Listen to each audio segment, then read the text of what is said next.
It'll hit those other states later. Russia is still reviewing the U.S. response to its demand amid fears it might invade Ukraine. We're open to dialogue. We prefer diplomacy. That's Secretary of State Antony Blinken, but a Kremlin spokesman just said there is little ground for optimism. One of the accused Capitol rioters is going to remain jailed awaiting trial. Fox's Tanya J. Powers has an update live. Dave, a federal judge in Texas has rejected bail for Stuart Rhodes, the leader of the Oath Keepers militia, who is accused of seditious conspiracy along with 10 other members of his group. The judge called Rhodes a flight risk, partly because of elaborate escape tunnels he had installed in his backyard and unregistered cars he has stashed in the woods near his home. Prosecutors say Rhodes' plot to stop the transfer of presidential power started just days after the 2020 election. Dave. Tony, 2 St. Louis police officers shot in Ferguson are in a hospital this morning. One's in critical condition. The gunman was also shot and killed. 2 other suspects in custody. An arrest in the killing of a deputy constable shot at a traffic stop Sunday in Houston, Texas. A suspect in a capital murder case, Oscar Rosales, was arrested in Ciudad Cunha, Mexico, by Mexican authorities. Valverde County Sheriff Joe Frank Martinez. America's listening to Fox News. Life is about being active. Whether it's about going on your daily tasks or exercising, you know you're well when you're regularly active. But what happens when being active actually hurts by the end of the day? This is the position I found myself in a number of years ago. Everything I wanted to do in my daily life, all of the activity it called for, was held captive to almost constant nagging pain. When I heard about Relief Factor, I was skeptical, but my wife said, give it a chance. Not long after I took it, I could feel the pain begin to melt away, and I've been taking it ever since. And I can tell you that Relief Factor has helped me get my life back. I love that it's not a drug, but it was developed by doctors, and about 70% of the people who try it go on to order more. Your first step to becoming pain-free just might be ordering a 3-week quick start for only $19.95. Go to ReliefFactor.com or call 800-4RELIEF, 800-4RELIEF, or ReliefFactor.com. Find out all about this offer and feel the difference. And now, award-winning news coverage with Brian Hauswirth on 93.9 The Eagle and 93.9theeagle.com. 93.9 The Eagle News Time with Robinson's Cleaners. Robinson saves you time. It is a chilly morning right now. 6:03 is our time. We have light snow falling here in mid-Missouri. Folks, the roads are very slick right now. Pay attention on the roads. We have an update for you on that in a moment. It's 29 right now in Columbia, 28 in Jefferson City. That snow will be ending at about 8 o'clock this morning. That's the good news and no accumulation. Bad news is we have slick spots right now. Our high, 41 degrees. Good morning, everyone, and here's some of the stories that we are working on for you at this hour. I want to get right to a couple of crashes. I just got off the phone about 10 minutes ago with Joint Communications here in Columbia, and they confirmed to me authorities are working a crash right now, excuse me, on eastbound I-70 at the 122-mile marker. That is near Pershey Creek, the Sorrells Overpass. There's no word yet on possible injuries. Several other slide-offs are reported in the snow. We're getting reports of a couple of slide-offs near I-70 and St. Charles Road, a couple of cars in the ditch. Be careful on the roads this morning. Branden, do you have any update you want to? I know you've taken a few calls. Yeah, another report here near the Millersburg exit. Apparently a semi's rolled over I-70 westbound. I-70 westbound near the Millersburg exit. That's blocking one lane. Branden, thank you so much. We'll keep you updated on that. Folks, if you have any information, certainly pass it along to us with a call or a text, 573-874-9390. Meantime, Missouri's top House Democrat in Jefferson City has filed a bill. It's aimed at helping school districts with their legal bills stemming from mask mandates. Missouri's House Minority Leader files a bill that would provide full reimbursement to public school districts for legal expenses they incur while defending themselves against lawsuits filed by the Attorney General. AG Eric Schmidt, also a U.S. Senate candidate, is suing 45 public school districts, including Columbia's public schools and Jefferson City schools. He argues the districts do not have the authority to impose public health orders like masking. John Marsh, 93.9 The Eagle. John, thanks. A surge in COVID cases has caused unmanageable data workloads for Columbia and Boone County health officials. They've announced they are changing their data reporting. They'll no longer report the number of current active cases. But health officials tell us that so far in 2022, there are 10,000 348 positive COVID cases. Keep in mind that's 27 days. We're not even a full month right now, and that compares to 15,086 cases in all of 2021. We also won't have a breakdown of how many Boone County residents are specifically hospitalized. We'll be getting numbers, and they will deal with how many people are in hospitals overall on that. Fulton police are still searching for the suspect who stole 5 catalytic converters from a nonprofit that helps needy residents. Serve provides rides to doctor visits, grocery stores, other places of need. Fulton Police Chief Bill Ladwig tells 93.9 The Eagle detectives are following up on leads. They're also looking at video. He's encouraging anyone with information to call Crime Stoppers. And despite sub-freezing temperatures, pre-planning is underway for the $240 million I-70 Roachport Bridge project. That's west of Columbia. State Department of Transportation Director Patrick McKenna tells 93.9 The Eagle that MoDOT is in the design-build phase. They're getting their steel in place. You're going to see a lot of activity this spring and summer. We're really excited about it. Current I-70 Roachport Bridge was built in 1960. It is listed in poor condition. It carries more than 12 million vehicles each year. Missouri has received an $81 million federal grant for the project, the largest competitive grant ever received by MoDOT. 93.9 The Eagle News is brought to you live on this snowy Thursday morning by AirServe Heating and Air Conditioning, ensuring the air in which you live and breathe is comfortable and clean. For all of your heating needs, log on to airserve.com. 93.9 The Eagle News Time, 6:07.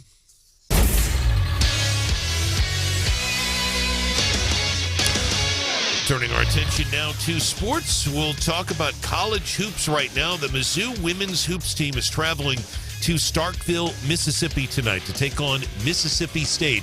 Mizzou right now 15-5 on the year. State coming in with a record of 11-7. People call them State.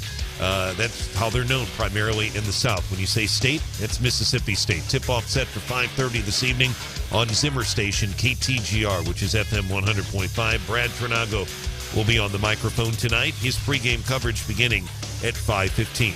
93.9 The Eagle News Time, 6:08. Eagle Eye Traffic. And our traffic check is brought Eagle Eye Traffic. And our traffic check is brought to you by MidmoHires.com. Local companies are looking for local people. MidmoHires.com. Find a job or post your job opening today. Again, a couple of quick notes to pass along to you from the authorities right now. Keep in mind, the snow's supposed to be tapering off here about 8 o'clock, and they are saying light snow, but it is slick, so be very careful on the roads. We've got multiple accidents right now and crashes. I-70 eastbound, the 122-mile marker near Pershing Creek. Right now, there's a vehicle that has extensive front-end damage. 2 people out of the vehicle. Apparently, they're okay. Several other slide-offs, though, reported in the snow, and those slide-offs right now are on I-70 near St. Charles Road, and Branden reporting a tractor-trailer apparently is overturned as well on I-70 near Millersburg. So be prepared for that. Another update at 6:30. Breaking news immediately. I'm Brian Hauswirth, 93.9 The Eagle. 93.9 The Eagle. What is happening? Broadcasting live from the Zimmer Radio Group World Headquarters. Great news for the American people. This is Wake Up Columbia with Branden Rathert, featuring Stephanie Bell, news director Brian Hauswirth, and Hannah, the producer. This is why we listen to you. Get ready, pal. And now, here's your host, Branden Rathert. I committed that if I'm elected president, have an opportunity to appoint someone to the courts. I'll appoint the first black woman to the courts. It's required that they have representation now. It's long overdue. Secondly, if I'm elected president, my cabinet, my administration will look like the country. And I commit that I will, in fact, I'll pick a woman to be vice president. But you progressives, does it have to be a black woman? Or if I identify as a black woman, does that make me qualified? I want to bring this home here for a minute. Robin Ransom, who was appointed last year to the Missouri State Supreme Court, what she said, because when she was appointed, she was asked, you're a black woman, and which is great. But what she had to say after that was stunning. And I saw her, I was talking to her in Jefferson City a couple of weeks ago, and I let her know, hey, we appreciated your comments. And she's just a down-to-earth person, and apparently people think highly of her, highly enough of her. She's on the Missouri Supreme Court. Traffic things, I think this is catching people off guard this morning. I was coming, it was about 3 o'clock this morning, a few flurries. I think I remember Brian Hauswirth on Wednesday's show, maybe talking some flurries, and then 2 hours later, I look outside of the radio station. What's it like? It is slick. Yeah. I just got here, and it is really slick. The highway is not bad, but once you get into town on the road, I mean, they're just not clear. I mean, and they just haven't had time. I mean, it's a perfect storm of timing issues. And Gail Blomenkamp, by the way, is trying to call in, but having a hard time getting through. So, Gail, if you want to try back, he's out on scene to give us an update, and he's going to call here shortly. To Stephanie's point, Brandon, yes, it is slick, and it's a little bit more than I'd say flurries, too. I mean, Yeah. there's no question about that. I mean, in the scanner is it's just going nuts out there right now, and I've been trying to keep up on it. With the good news is a lot of these are minor injuries, or so they appear, but we've got at least right now that I can count at least 3, maybe 4 different crashes out on I-70 right now. The big one is at the 122-mile marker near Pershey Creek, and those 2 people were out of their vehicle. But also St. Charles Road, some crashes as well, I-70. Gail Blomenkamp with the Boone County Fire Protection District. Mr. Blomenkamp, thank you. Where are you, and what are you seeing, and what do we need to know? Eastbound on I-70 is a 2-vehicle accident, SUV versus a tractor-trailer. 1 person injured out of the SUV being evaluated by EMS at this time. But it's right. You guys are right. The roads are slick. There's several accidents working on I-70, minor in nature at that point as far as Lake of the Woods. And then we have not gotten any information on the tractor-trailer rollover near Millersburg. But highways are slick, and the side roads are even more slick. All right, so be careful. Catching a lot of people off guard. How is it affecting where you are and what you are hearing? How is this affecting traffic? It's 6:12 in the morning, folks, anxious to get into work this morning. How is this affecting traffic? Well, at this point, traffic seems pretty light on I-70. I'm actually on I-70 almost to the connector, and traffic is light at this point. But as people start getting out there here in the next half hour to an hour, roads are going to be slick, and people just need to slow down, give themselves extra time, and increase that following distance.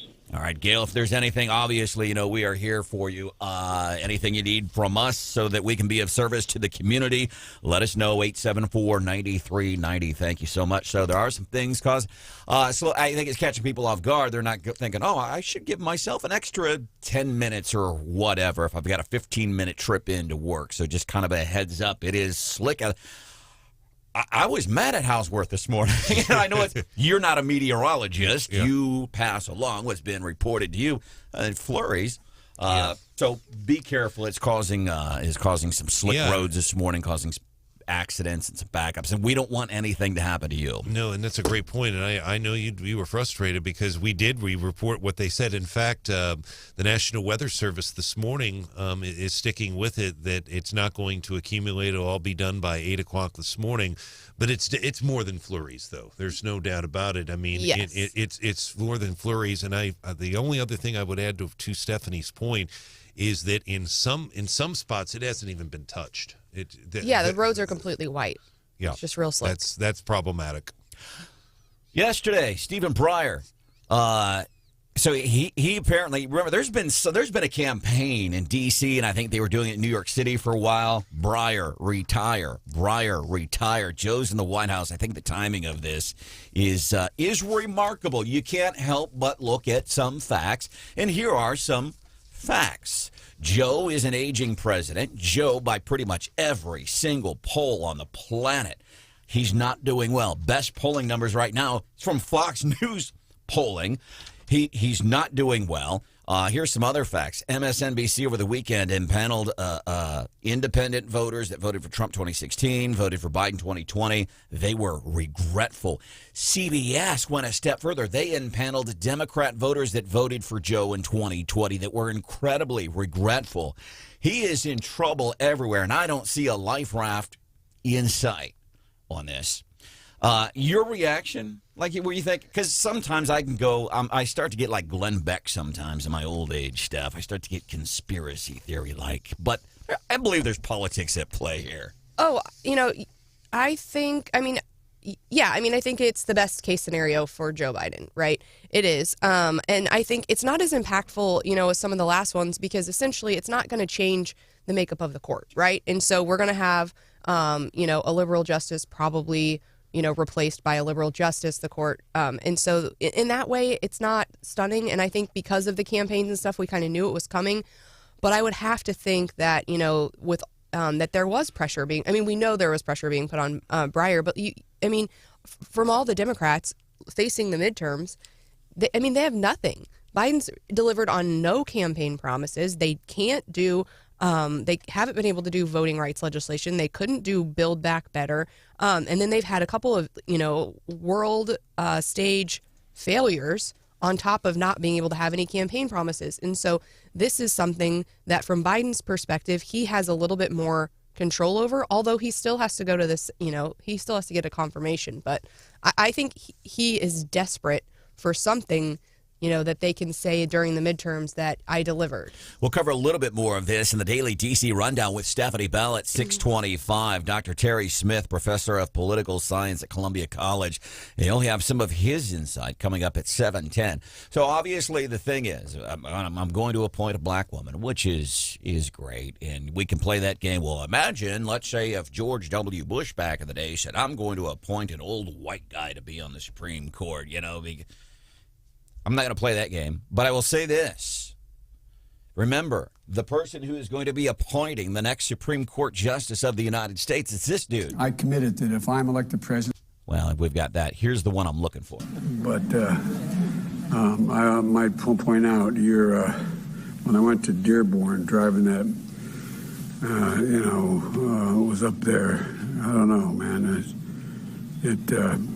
I think the press thought I was crazy. I enjoyed it. That was Joe Biden yesterday. I was in Dearborn. I was driving, and he gets lost. So that's the guy who's appointing the next justice of the Supreme Court of the United States. So much going up and that Hummer. He's lost. Also, remember last year, Missouri Supreme Court.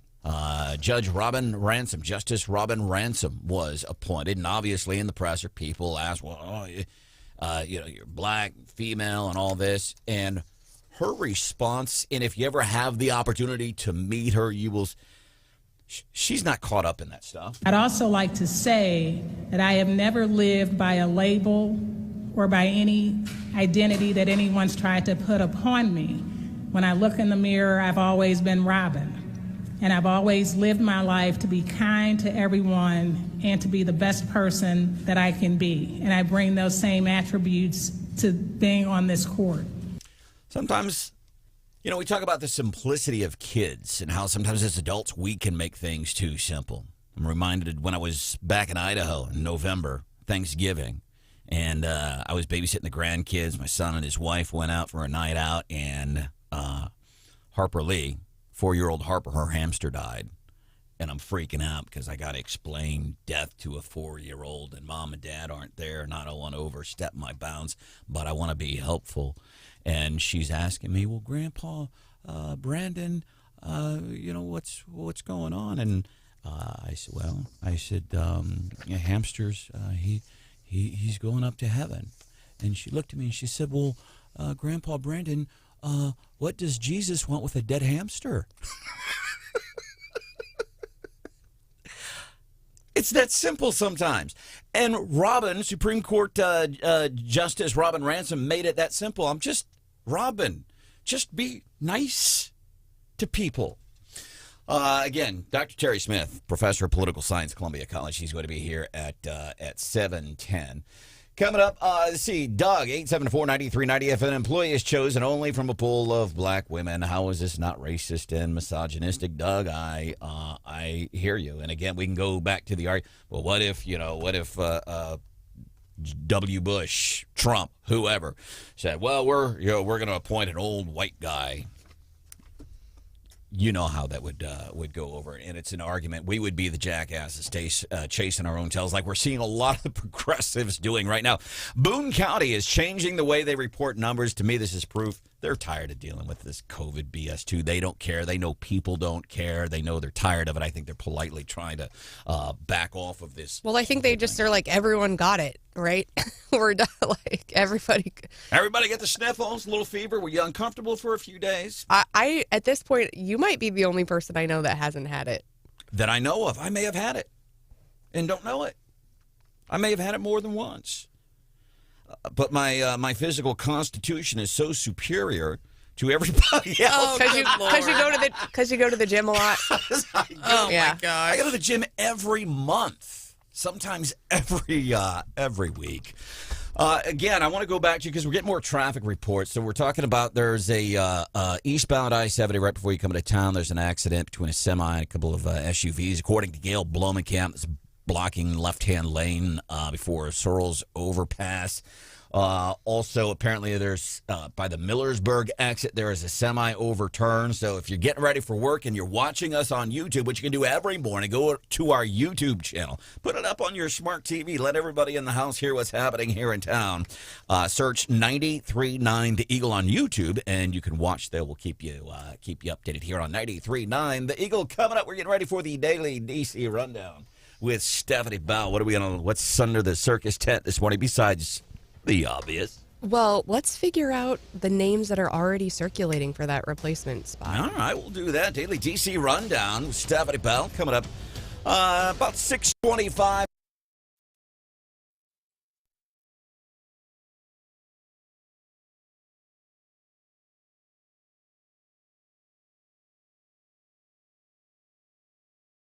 Does it all? See, at situations like this, you think, yeah, okay, so I have Salter. They handle my yard maintenance in the summer. I have properties, and they do all the stuff. They do the upkeep.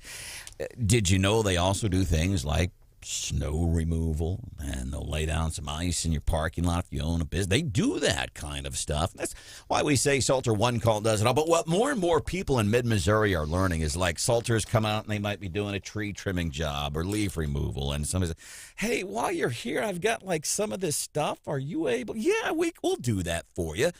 And it may not be per se on the menu of items that Salter does, but it's just kind of showing you kind of the people that they are and how they enjoy helping people. So call Salter. Salter One Call does it all.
Wake Up Columbia with Branden Rathert. Mid-Missouri is listening.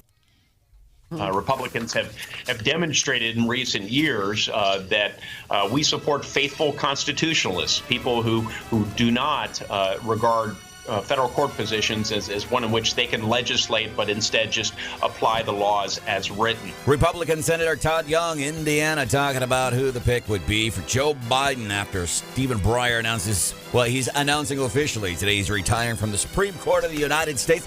That gets us into today's Daily D.C. Rundown with Stephanie Bell. And Justice Breyer is 83. I hope I am not working when I am 83. So I do think good on him. I mean, really. I mean, he's had a long history and career personally. And so, I mean, he's old enough to retire. Let's say that. But now the question is, who is going to be the replacement? And it's suspected there are 3 names right now in the mix: Ketanji Brown Jackson, Michelle Childs, and Leandra Kruger. And Judge Jackson really seems to be the top pick. She went to Harvard Law. She's currently serving, and she was actually supported. Her vote was 53, so she was supported by 3 Republicans during her confirmation. Those Republicans are Susan Collins, Lindsey Graham, and Lisa Murkowski. So, a lot of people are looking at her. She just went through the confirmation process recently. She's had the support of Republicans. She's went to Harvard. People feel like she's qualified. You just made me think of something. That's why I like hanging out with you, Stephanie. Okay. Make me think, and I'm open-minded, like the thing with homeless families. I've evolved on my opinion on homelessness. Okay. So I'm wondering, listen, justice retires, whoever's the president, they appoint, Senate approves. You know what I think would be cool? Give the conservatives in D.C. a little bit of credibility to say, we do work together. What? Every single Republican in the Senate vote in favor of her, or whoever it is, right? Because why not? They're going to get it anyway. If every Republican in the Senate were to vote no, unless Sinema and Manchin go rogue again, why not every Republican in the Senate go, yeah, we unanimously approved your choice. And then a couple years later, when whoever the president, whenever the Dems are being difficult, obstinate little pigs again, we can go, hey, look, we unanimously approve. Well, and no matter what you think about the justice, right? Remember, there were a lot of people who voted in favor of justices and they thought they were getting one thing and they've been sadly disappointed. So, I mean, but anyway, I mean, it is interesting and it is a matter of history because if Biden follows through on his campaign promise, this will be the 3rd African-American person on the court and the 6th woman. That's your daily D.C. rundown here on 93.9 The Eagle. Dr. Terry Smith, poli-sci prof at Columbia College, is here at 7:10. Congresswoman Vicky Hartlzer is here at 8:35. Here's some of the things we're going to be covering. Man, in the Missouri Senate, Eigel v. Rowden. I don't know if you're on Twitter. You should be because it's getting kind of fun on there. We'll highlight that coming up 6:35. Here on 93.9 The Eagle and 93.9theeagle.com, where you can listen live. Also, watch on YouTube. So snow should be done. We have various accidents throughout town, mostly on I-70. Brian's going to get you updated here shortly. Low tonight, 15. Tomorrow, feel good. Friday, up to 28 degrees. Saturday, close to 50. Right now, checking in at 29. Weather brought to you by AirServe Heating and Air Conditioning, ensuring the air in which you live and breathe is comfortable and clean. For all your heating needs, log on to AIRESERV.com. Fox News, I'm Chris Foster. As expected, the Biden administration rejects a Russian demand that Ukraine never be allowed to join the NATO alliance. Russia says its main demands have not been taken into account by the United States. The Kremlin is reacting after the US delivered a written response to a set of Russian proposals. But President Putin's spokesperson says there is room to continue dialogue. Fox's Simon Owen. The man accused of selling a gun used to hold hostages at a Texas synagogue faces federal charges. Henry Michael Williams is now charged with being a felon in possession of a gun. U.S. Attorney Chad Meacham said in a statement whether or not Williams knew what Malik Akram was going to do, Williams, as a convicted felon, should not have had the weapon in the first place. Akram was shot and killed after a lengthy standoff with federal agents. None of the 4 hostages were hurt. Fox's Gernal Scott. America's listening to Fox News.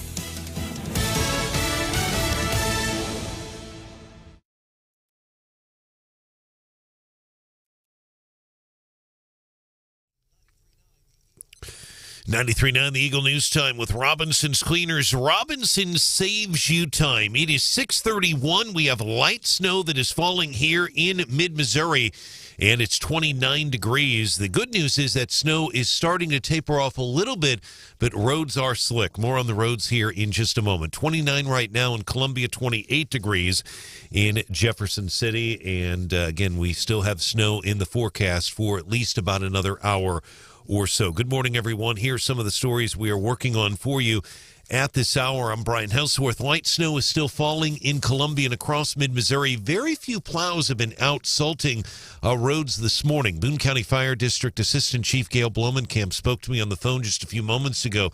He tells 93.9 The Eagle a vehicle is in the median on I-70 near the Lake of the Woods exit. He's also urging motorists to be cautious, to slow down, to give yourself extra time. Chief Blomenkamp notes these roads are slick. Now, Boone County Joint Communications is also reporting authorities are working a crash on eastbound I-70 at the 122-mile marker near Pershey Creek. That's a car that has extensive front end damage. 2 people out of the vehicle.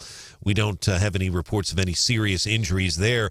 I also just spoke to Joint Communications moments ago. We've got another crash right now, 63 and Stadium. Non-injury, but it is snow-related, 63 and Stadium. So a number of these are slide-offs. Just give yourself some extra time this morning. And if you have to wait a little bit to wait for the snow to move out, you can do that as well. Should be out of here by about 8 o'clock this morning, the projections right now from the National Weather Service. Meantime, Columbia Boone County health officials say the surge in COVID cases have become unmanageable during their previous data reporting system. The health department has announced they'll no longer report the number of current active cases. They'll no longer report the number of Boone County residents who were hospitalized. Health officials say 415 Boone County residents tested positive for COVID on Monday. That is the last day that they have records for. Detectives in mid-Missouri's Fulton need your help in finding the suspect or suspects who stole 5 catalytic converters from a nonprofit that serves disadvantaged residents.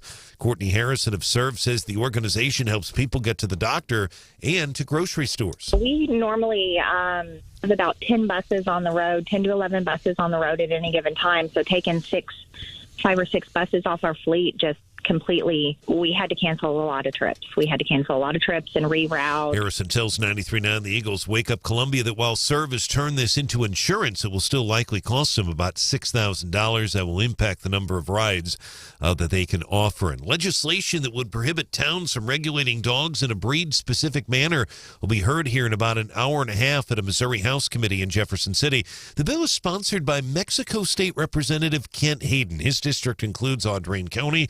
His bill states the legislature preempts the entire field of legislation involving the control or regulation of specific breeds of dogs. Under his bill, a town could not ban pit bulls or another breed of dog. People who want to testify need to do so this morning, and you can testify at 8 o'clock this morning in Jefferson City about the issue of the pit bulls and communities and breed-specific legislation.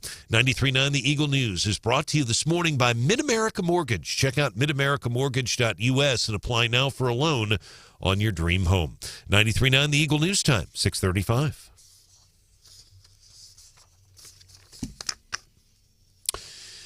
In sports, the Mizzou women's hoops team traveling to Starkville, Mississippi tonight to take on State. That's Mississippi State out of Starkville, Mississippi, out of the SEC. Mizzou 15-5. State coming in with a record of 11-7. Tip-off 5:30 tonight on our Zimmer sports station, KTGR, FM 100.5. Brad Trinago on the call. 5:15 will be the pregame tonight. 93.9 The Eagle News Time, 6:35. Eagle Eye Traffic. And our traffic check is with MidmoHires.com. Local companies are looking for local people. MidmoHires.com. Again, thanks to Gail Blomenkamp for keeping us briefed along with the other authorities. As Gail points out, there's a vehicle in the median right now on I-70 near the Lake of the Woods exit. No serious injuries, but it's certainly going to impact some traffic, so be prepared for that. That is snow-related. Also, 63 in Stadium. We've got a car off the side of the road as well in the snow. More team coverage in less than 30 minutes. We have breaking news immediately. I'm Brian Hauswirth, 93.9 The Eagle.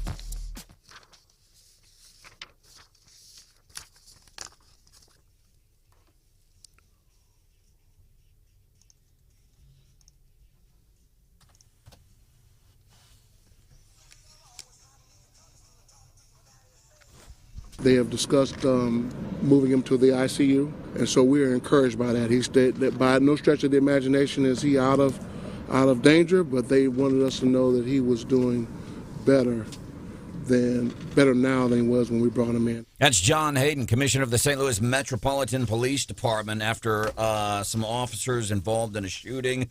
2 of them shot, and this is in the Ferguson area, so this came down yesterday. We start following this in the newsroom, what's going on there, going after a vehicle apparently connected to a homicide, and gunfire rings out. And as you heard the chief say there, he's like, not completely out of the woods yet.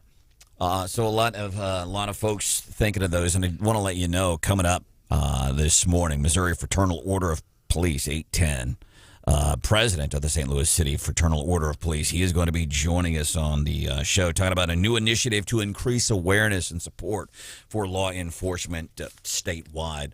One of the highlights, I think, of my career happened yesterday on the show. We've talked about, doing this. Stephanie, you've been able to be a part of some really cool things. And Hannah, you've been able to be a part of some really cool things. But I got to tell you, one of the highlights was yesterday, Columbia Police Chief Jeff Jones telling my dad he must have done something wrong along the way. It was great. I loved it. Welcome to the show. There's Stephanie Bell. Good morning. Brian Hauswirth is here. Traffic areas that we want to be watching out for this morning. It's slick out there. Give yourself some extra time. I think it's surprising a lot of people this morning. It really is, and there have been few plows out this morning in parts of our listening area. But right now, I-70, there are a number of crashes on I-70, and a lot of these are slide-offs as well. But I-70 near the Lake of the Woods right now. Also I-70 near the 122-mile marker near Pershing Creek. You've had the report of the vehicle as well that's overturned, maybe a tractor-trailer on Millersburg.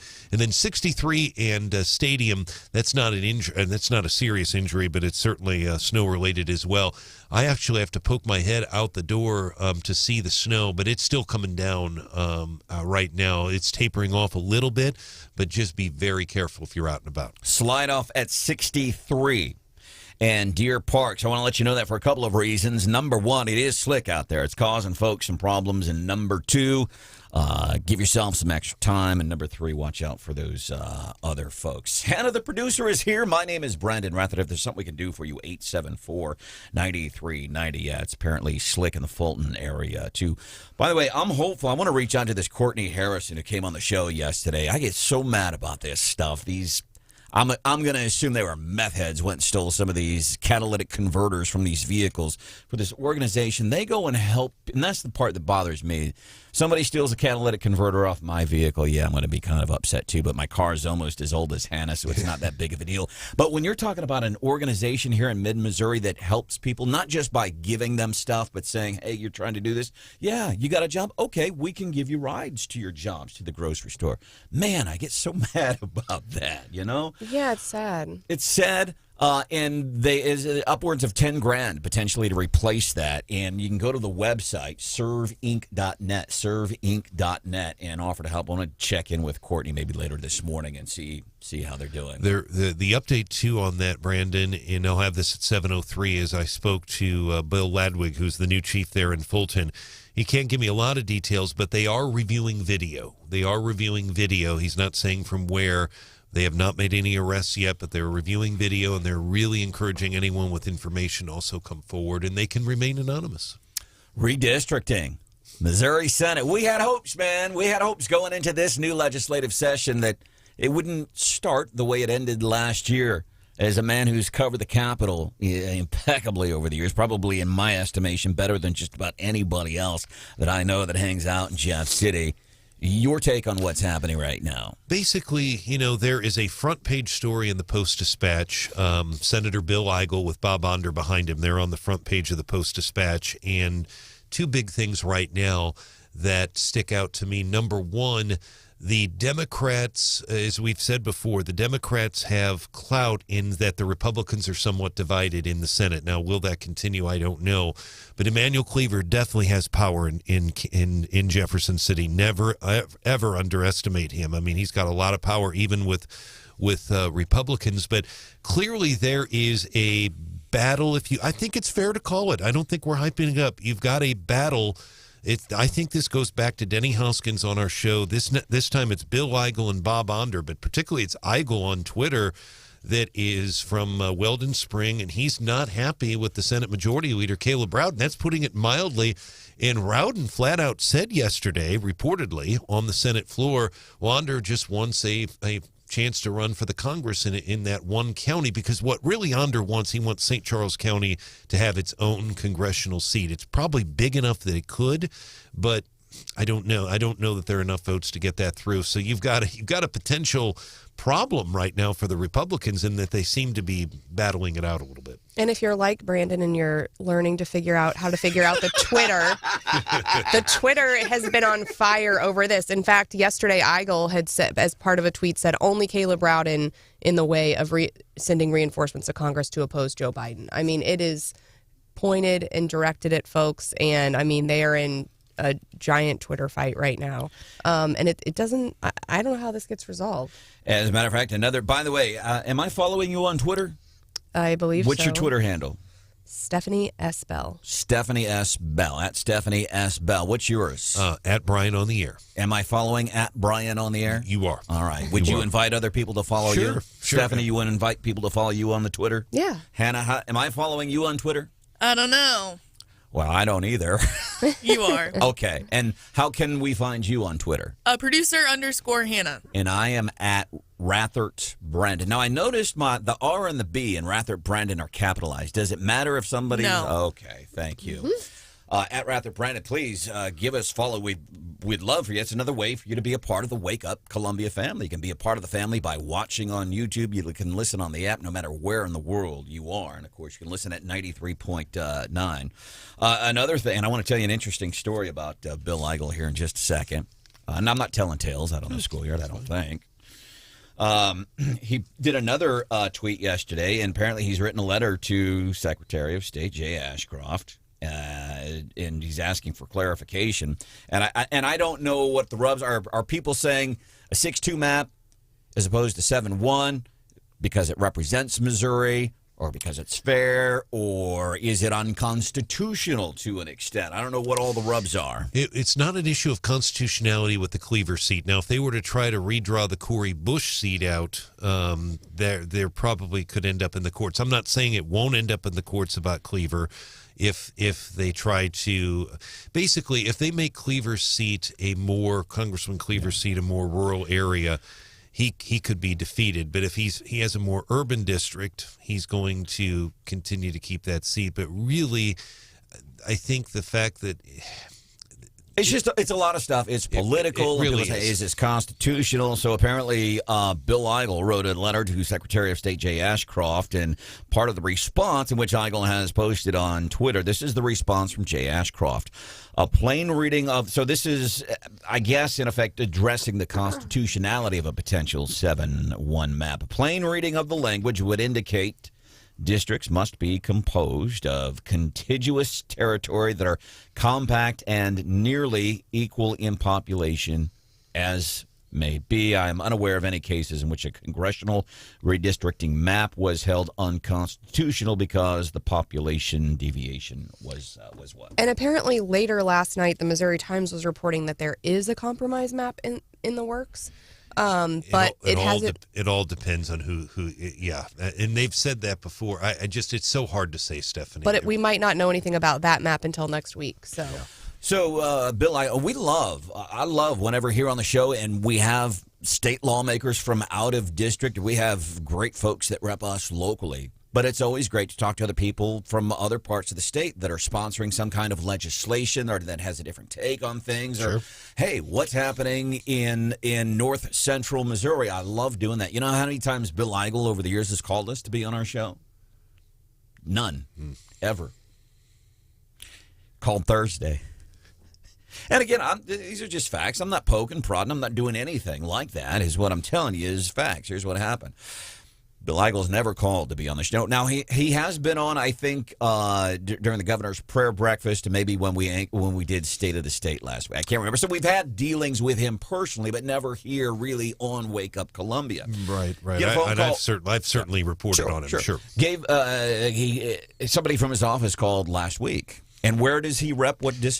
He represents Weldon Spring. He and Under split St. Charles County, but it's such a big county that they have 2 state senators there. So somebody called from his office saying, "Hey, I'm looking for Brian Hauswirth," and receptionist says he's not here. Leave a message. No, we got to talk to somebody.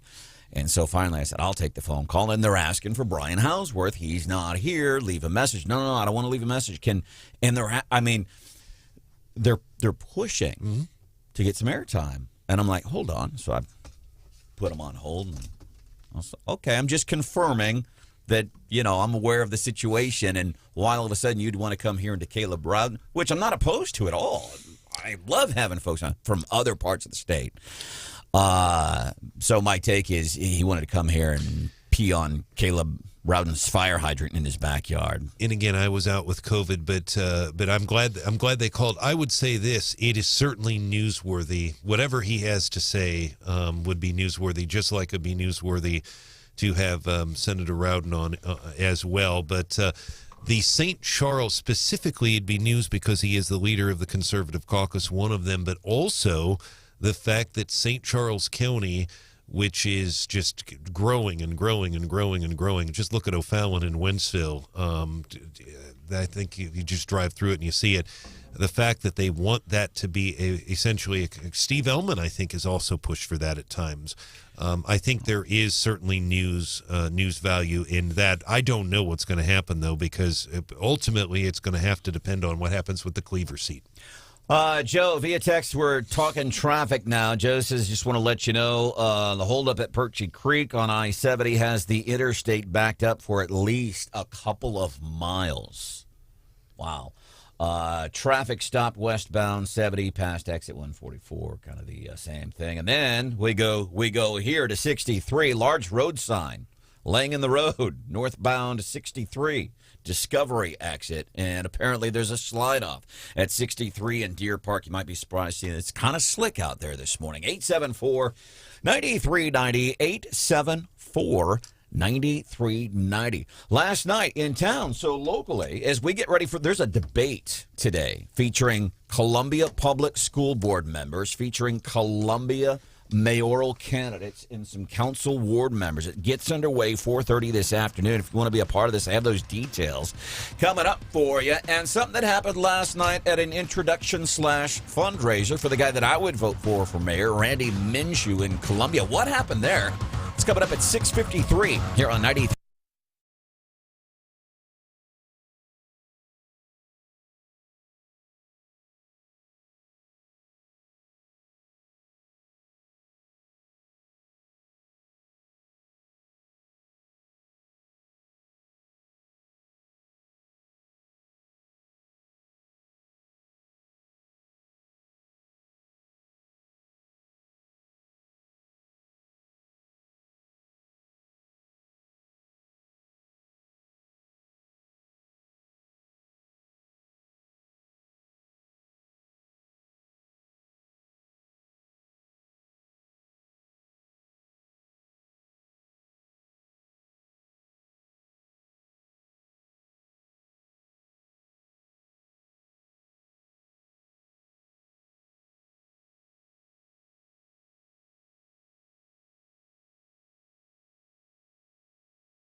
Wake Up Columbia on 93.9 The Eagle. The world is watching on Facebook Live. Are you? And I personally think we're not letting our police chief do what our police chief knows what to do. I mean, he knows how to solve this. So we're not giving him the tools he needs. We're not standing behind him to go do what he knows he needs to do. Columbia mayoral candidate Randy Minshew last night, kind of an introduction for him at the Columbia Country Club was there. Had, by the way, 2 school board candidates. I would vote for Randy Minshew if the election were today. I would also vote on the Columbia Public School Board, Adam Burks, Andrea Lisenby.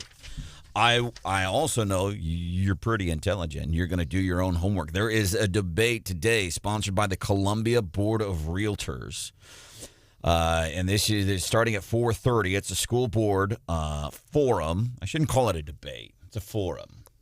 Yes. It's a polite debate.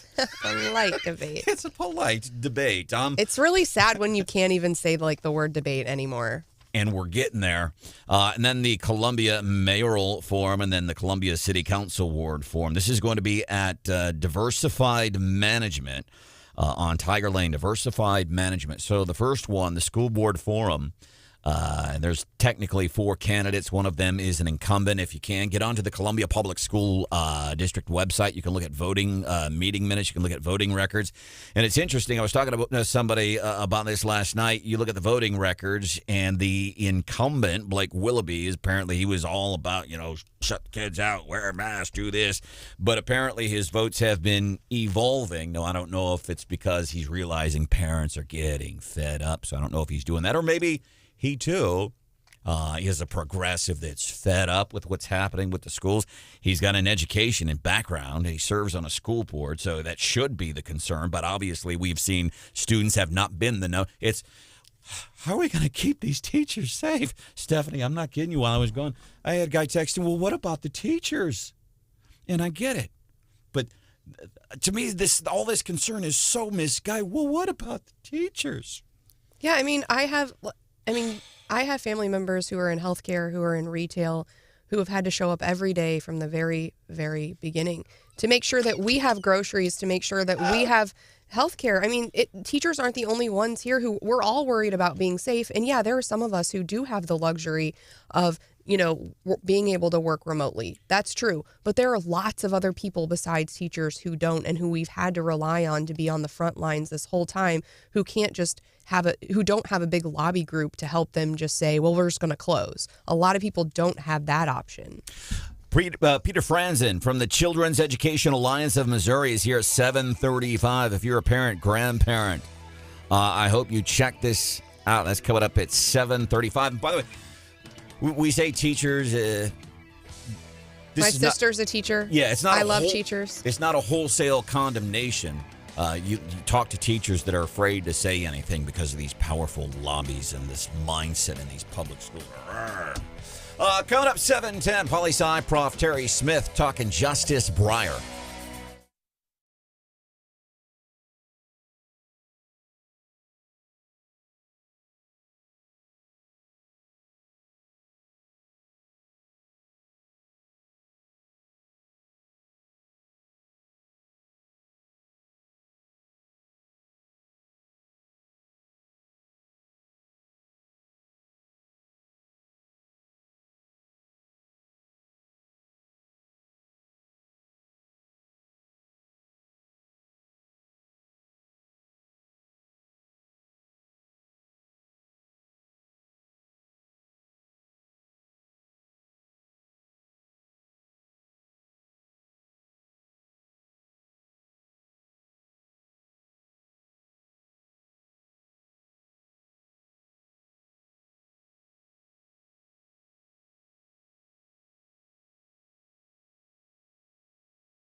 The initial reviews aren't good. I'm Dave Anthony, Fox News. The ball's in their court. That was Secretary of State Antony Blinken after the U.S. sent the response that Russia demanded. Whether they choose the path of diplomacy and dialogue, whether they decide to renew aggression against Ukraine, we're prepared either way. Fox's Simon Owens, live in Kiev. And Dave, Russia says it sees little reason to be optimistic after reading the U.S. response to its security demands. The Biden administration rejected Russia's central request for a guarantee Ukraine will never join NATO. Russia's Foreign Minister Sergei Lavrov said the document contains no positive response on the main issue, but he also held the door open for further talks. He said President Putin will decide Russia's next steps. Dave? Simon, North Korea launched 2 more missiles into the sea, test number 6 this month alone. The U.S. responded earlier in January with new sanctions, leading North Korea to seemingly warn it could resume nuclear tests.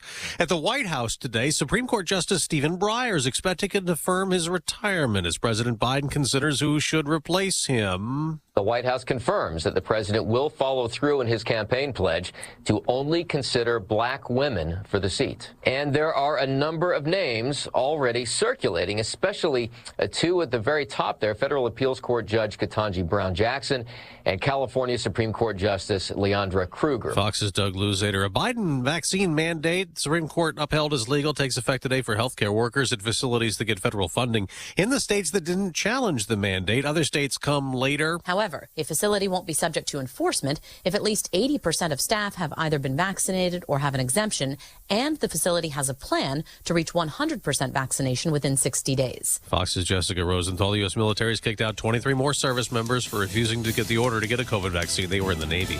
America's listening to Fox News.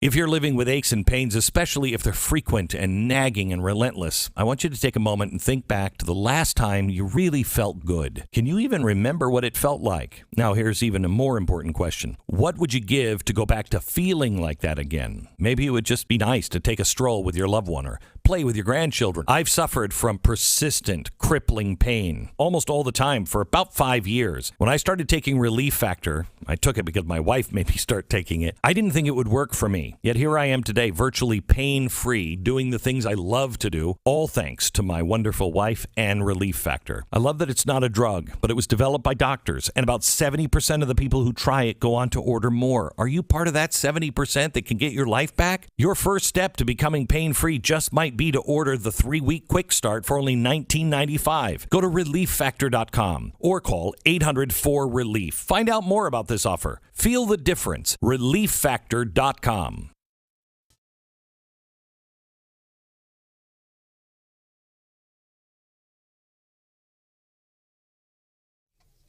.939 The Eagle News Time with Robinson's Cleaners. Robinson saves you time. It is 7:03 here in mid-Missouri. We have light snow falling. More on the snow in just a moment. Cold temperatures right now, 28 here in Columbia. It's 25 degrees in Jefferson City. That snow is supposed to taper off before 8 o'clock this morning.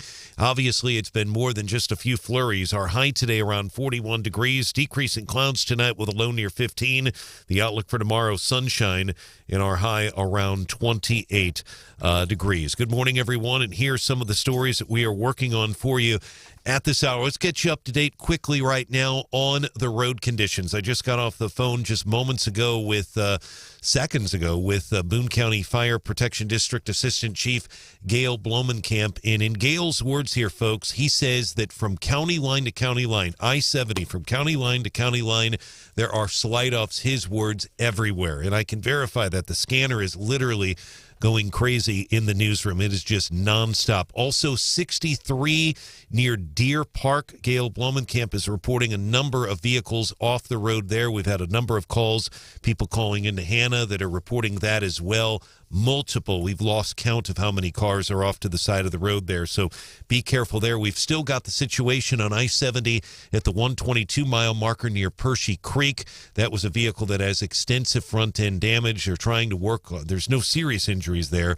They're trying to work that area right now, and traffic is backed up. And also we're receiving word right now from 93.9 The Eagles' Andy Tutton over in Booneville. Andy's reporting from Booneville that the roads in the Booneville area are very slippery. So be very careful right now. Gail Blomenkamp says if you have to be late for work, you have to be late for work. But right now he's urging people to stay home and off the roads if at all possible. Should be out of here by 8 o'clock.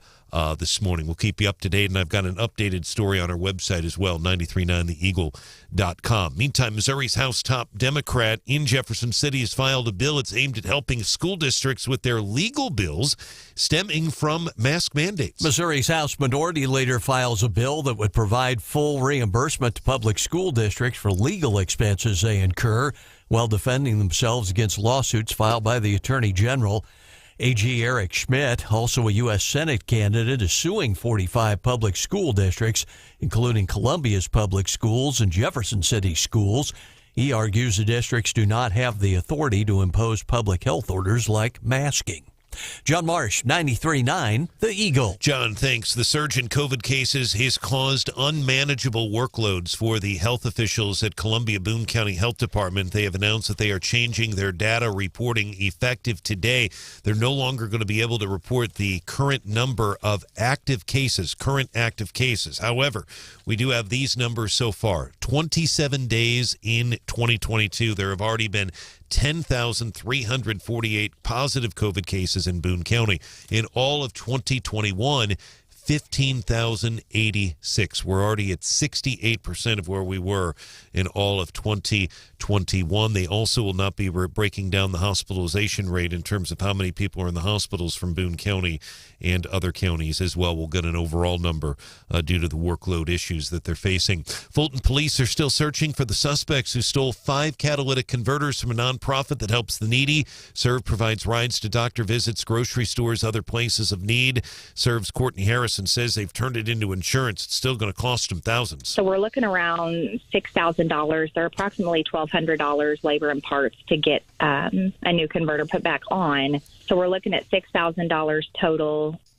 And she also says that anyone who can help them, they'll be happy to take any help that they can get. Fulton Police Chief Bill Ladwig tells the Eagle that detectives are following up on leads, are looking at video.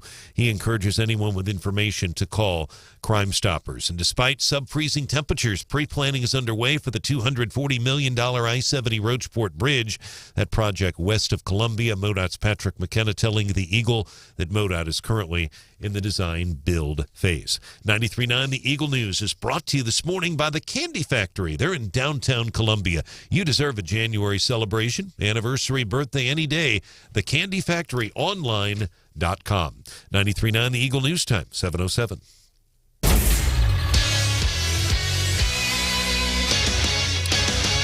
In sports, the Mizzou women's hoops team traveling to Starkville tonight, taking on Mississippi State. People down in Mississippi just call them State. That's what everybody says, State. Or the Dogs, one or the other. Mizzou is 15-5. Tip-off is set for 5:30 this evening on Zimmer Station, KTGR, FM 100.5. Brad Trinago on the call. 5:15, our pregame coverage with Brad T. on the microphone tonight. 93.9 The Eagle Sports brought to you this hour by Club Car Wash, clubcarwash.com. Find a location near you. 93.9 The Eagle News Time, 7:08.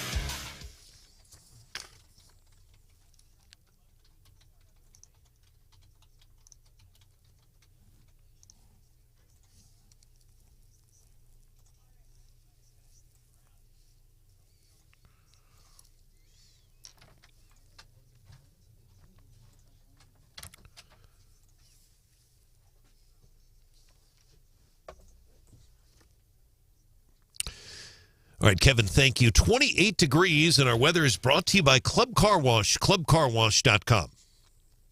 Eagle Eye Traffic. 7:09 traffic check. MidmoHires.com. Local companies are looking for local people. MidmoHires.com. In the words of Gail Blomenkamp, basically from county line to county line, I-70, there are crashes or slide-offs involving the snow. A number of other crashes reported on Highway 63, especially in the Deer Park area. If you want to report a traffic issue, our number is 874-9390, area code 573.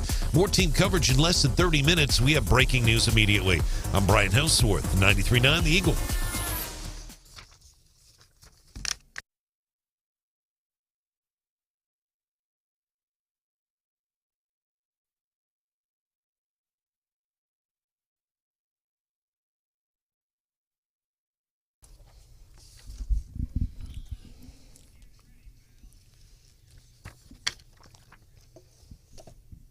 They paraded a mobile billboard past the Supreme Court with the simple words, Breyer retire, trying to get their message out there. So there has been this persistent pressure for Breyer to leave well before the midterms. That's Jessica Schneider, CNN political correspondent, and I think they were doing the same thing in around Times Square. I want to bring in Professor of Political Science at Columbia College, Dr. Terry Smith. Doctor, I'm trying to separate the partisan stuff out of this. You know, I'm trying to separate my opinion from this. But do you think there's any reality to the idea that he heard the pressure? Justice Stephen Breyer heard the pressure. Yes, I should get out. I need to get out while the getting's good. We've got Joe in the White House. Because it's fun to talk about, but from a nonpartisan point of view, do you really think this had anything to do with his decision to announce that he's going to be retiring, which he'll make later today? So, first of all, I don't think it's possible to talk about anything in a nonpartisan point of view these days, number one. Number two, he did clearly hear and feel the pressure, and I think he yielded to it.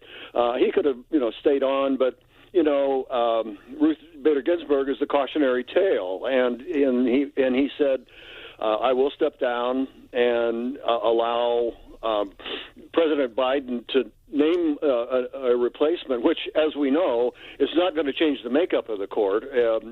President Biden will nominate a liberal, and Breyer is a liberal.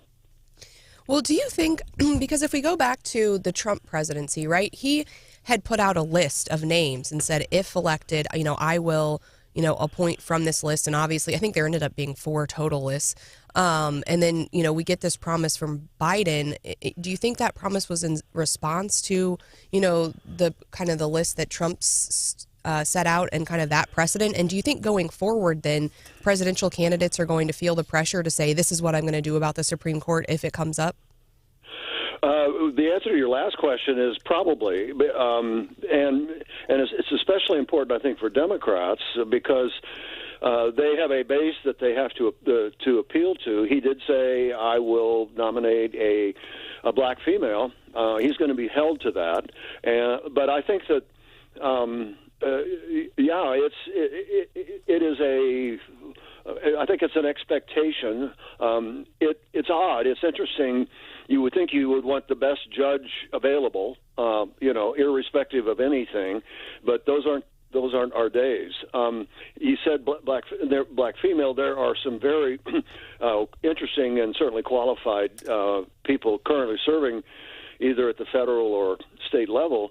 The first name that occurred to me yesterday, sort of a ridiculous but still fascinating concept, is Kamala Harris. She obviously she's the vice president. Her vice presidency is kind of a mixed bag right now. She is a black female, and it would she certainly she's been in California. She was the head prosecutor there. She was the attorney general, so she's eminently qualified. She's never been a judge, number one, and number two, she's probably not interested in. I mean, she's mostly interested in elective office, but at the same time, that would allow the Biden administration to move in some really interesting directions. But it's not going to happen. I saw some speculation about that, but I just thought, if he wants to get really creative, that would be a way. Hey, let's play this game some more, Dr. Smith. I like this game. Let's consider some other fun scenarios. By the way, our guest is Dr. Terry Smith, professor of political science, Columbia College on Wake Up Columbia. Stephanie Bell, Brian Hauswirth, Hannah, the producer. My name is Branden. There are slide-offs, accidents all over the place this morning. Got a text from Sherry in Fulton. She said, I'm turning around and going home because it is that bad out there. So please be careful. So let's think about this because, again, the political partisan stuff. Joe appoints somebody. What about this? Number one, would it happen? And number two, would it work? Joe makes his appointment, and let's say every Republican in the Senate says, yeah, you know what? The person that you've appointed is qualified. They're qualified to be a judge.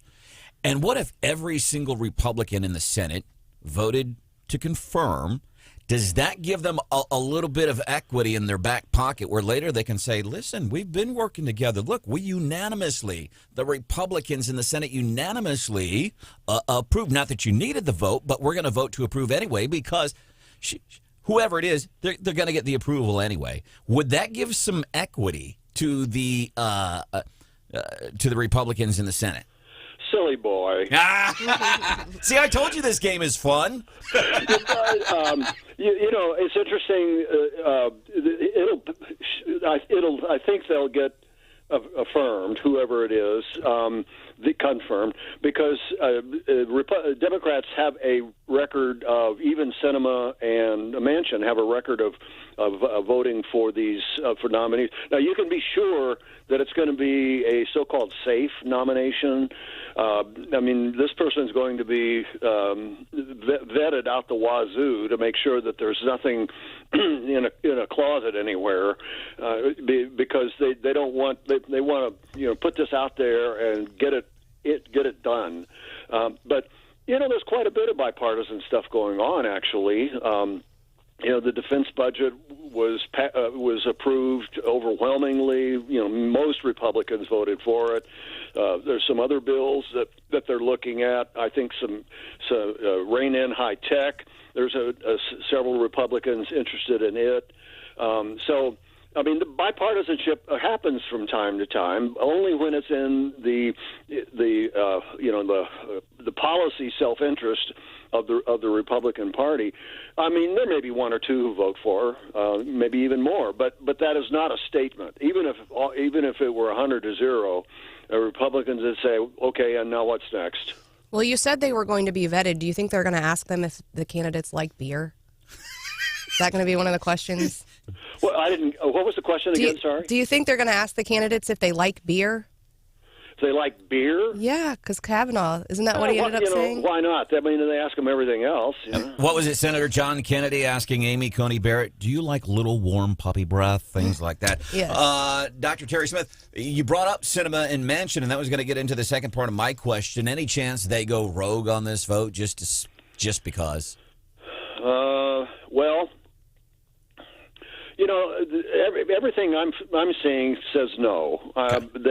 That this will be at worst a party line vote, and most of the time they have voted the Democratic Party line, and really they don't have any ideological reasons. Manchin's a conservative, but this would seem to be one where he would say, yeah, sure. This one isn't hard, and Biden's had a pretty good track record in getting federal judges approved, some 40, I think, which is, I think, more than even Trump, who worked really hard at getting conservative federal judges approved. All right, Dr. Terry Smith, professor of political science at Columbia College. Any more fun scenarios we want to spin before we let you go? Do you? Sure, but we don't have time. All right. Call me back. Hey, thank you. I know you're incredibly busy right now. I know it's early for you. I want you to know we are appreciative of your time, and folks listening this morning, very appreciative of your insight, okay?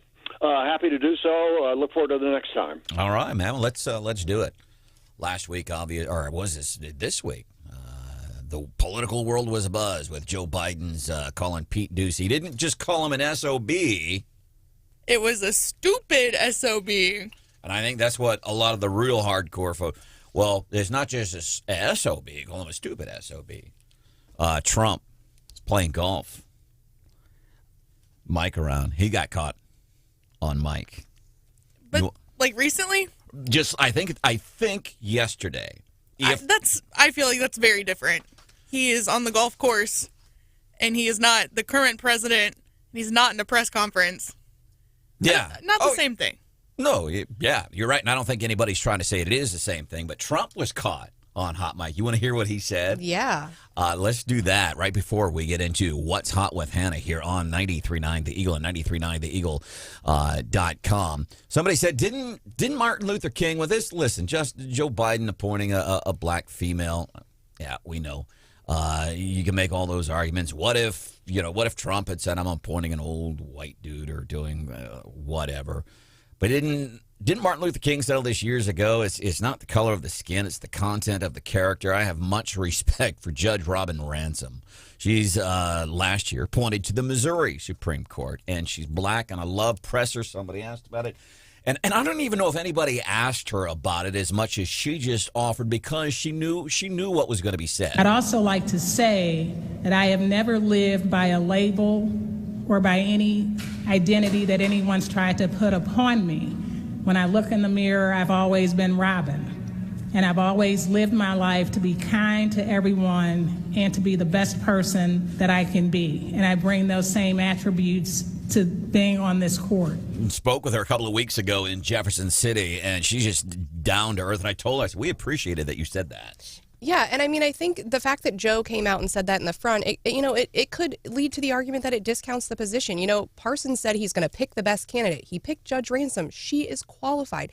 There are lots of African-American women judges who are qualified, but by Biden saying, I'm only going to pick from that group, there will be people out there who then say, well, you were the pick because Biden said he committed to that. And many of these people could qualify out of the pool without that qualification, and now that not taints the appointment, but opens up the argument that you got picked because it was limited to this group. And we don't know if it wasn't limited to that group that they wouldn't get picked anyway because they're the best qualified candidate. Because there will be a lot of people, oh, well, he only picked you because you're a black female.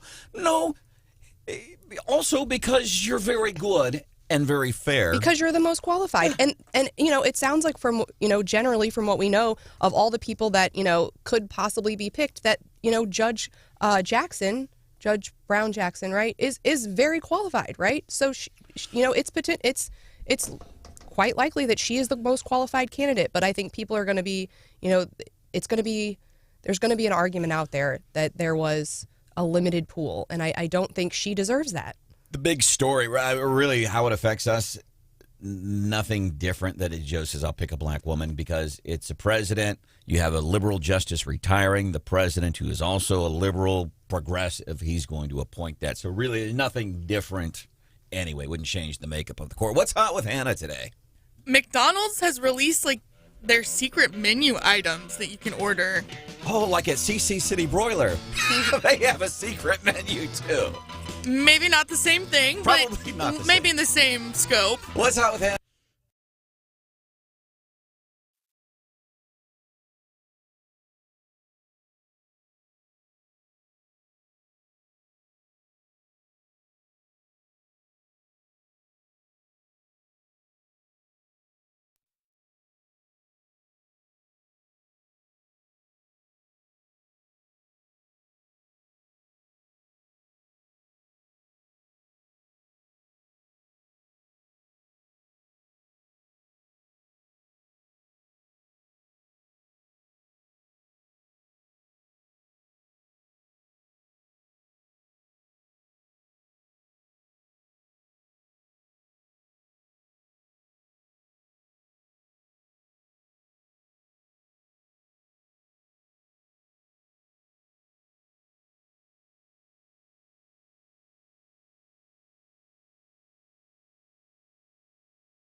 Hi, this is the voice of the Tigers, Mike Kelly. This is Wake Up Columbia on Hot Talk 93.9. The Eagle. Branden, Rathert. I don't know any Rathert.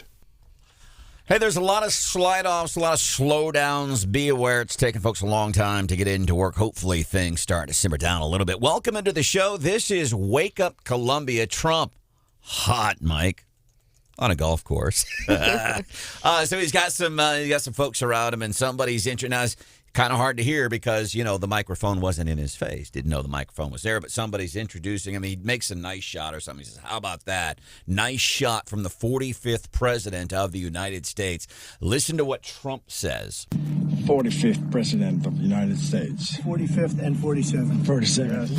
Oh, 45th and 47th. Hot take on a hot mic. Right now it's 7:25-ish, which means it's 7:28. Time for What's Hot with Hannah. Now, McDonald's has released sort of like a step-by-step for some of their secret menu items. So if you're not familiar with the secret menu, it's more or less what customers have created on their own, taking other sandwiches. So like at McDonald's, for example, apparently like a hash brown McMuffin is kind of a popular thing. So you order a sausage, egg, and cheese McMuffin, and the hash brown that comes with it, you just put it on the sandwich. Yeah. Ooh, I like that. Yes. So you're amplifying your McMuffin. So the next one that they released, the one that I think sounds good, it's called a Crunchy Double. So they're saying you take 6 chicken McNuggets, you put barbecue sauce on it, and then you put that on a McDouble. On a McDouble burger? Yeah. No, I don't. Chicken and beef in the same sandwich. And then they also have what they're calling a surf and turf, which I don't buy this one at all. You have a surf and turf, which is a fillet of fish and a double cheeseburger. I don't think that sounds good. And then they have a land, air, and sea, and it's a Big Mac, a McChicken, and a fillet of fish all in one sandwich, and it is huge. Is that like the McDonald's version of a turducken? Pretty much, yeah. Wow. Apparently people actually order these, and it's popular enough that McDonald's felt the need to put out a step-by-step DIY. School's big issue right now, school choice. We are going to learn more about school choice. Children's Education Alliance of Missouri. They're here at 7:35 on 93.9 The Eagle.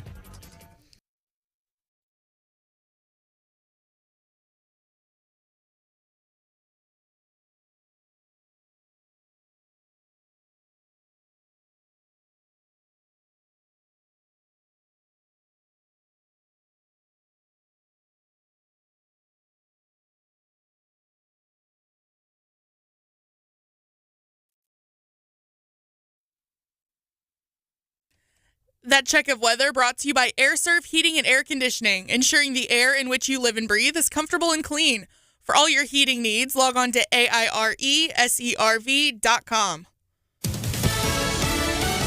Fox News, I'm Chris Foster. Supreme Court Justice Stephen Breyer has not actually announced plans to retire, which Fox and others have confirmed. We're also told he was surprised the news got out.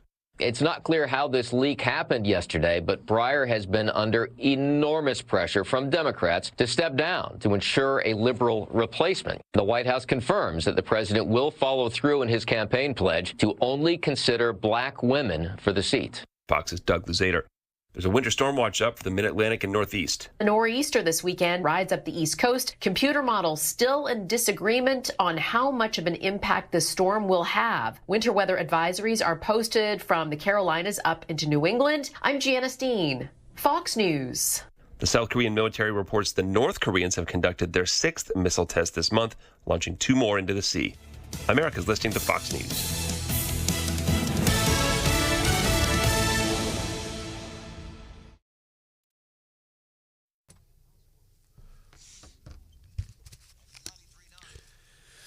.93.9 The Eagle News Time with Robinson's Cleaners. Robinson saves you time. It is 7:31. We do have 29 degrees right now in Columbia. Snow is starting to taper off. I just popped my head out the door right now and looked outside, and we've still got a few flurries coming down, starting to finally taper off, but it's certainly more than flurries this morning. That snow should be out of here by 8 o'clock this morning. Our high today, 41. Cloudy tonight with a low near 15, and the outlook for tomorrow, sunshine with a high of around 28 degrees. Good morning, everyone, and here's some of the stories we are working on for you at this hour. Everybody concerned right now about the roads. Traffic right now is shut down completely at Columbia's Scott Boulevard and Vaughter School Road. That is due to a snow-related crash. Scott Boulevard and Vaughter School Road. Boone County Joint Communications is urging you to avoid the area. Also a motor vehicle collision in the snow at Rock Quarry and Stadium in Columbia. We're also just getting word from authorities about South Stadium and Rollins, a snow-related crash. In Boone County Fire District Assistant Chief Gail Blomenkamp is urging you to slow down or, if possible, just stay at home until it stops snowing shortly. He says they are working crashes on I-70 in Boone County from county line to county line. He also says 63 in the Deer Park area has been a problem area as well. A number of cars have slid off in the snow. Now, we have some callers saying they hit some ice in that area as well. That is not confirmed by the authorities, but callers are saying there's ice on the road down there at Deer Park. Be careful if you're in that area. We'll keep you up to date as we get more information. Meantime, Columbia and Boone County health officials say the surge in COVID cases became unmanageable during their previous data reporting system. The health department announcing they'll no longer report the number of current active cases. They'll also no longer report the number of Boone County residents hospitalized. Health officials say 415 Boone County residents tested positive for COVID on Monday. That is the last day they have records for. A Missouri House Committee will be tackling pit bull-related legislation here in about 27 minutes. Missouri cities and towns would be prohibited from banning pit bulls or any breed-specific dogs under a bill that will be heard by a Missouri House Committee this morning. Mexico GOP State Representative Kent Hayden will testify before the House Local Government Committee in Jefferson City. While villages, cities, and towns could not ban a specific breed of dog, they could still prohibit dogs from running at large. They could also regulate dogs in city limits as long as the ordinance is not breed-specific. Don Luzader, 93.9 The Eagle. And a top priority for Missouri Republican lawmakers to change the requirement for how initiative petitions are approved by voters has also been heard by a House committee. Simple majority is currently required to approve a constitutional amendment proposed by lawmakers or the initiative process. A bill from House Judiciary Committee Chair David Evans of West Plains would change that to a two-thirds majority vote requirement. 93.9 The Eagle News is brought to you this morning by Dr. Kent Willett Dental Associates. Make an appointment now, 573-445-5300, WillettDentalAssociates.com. 93.9 The Eagle News Time, 7:34.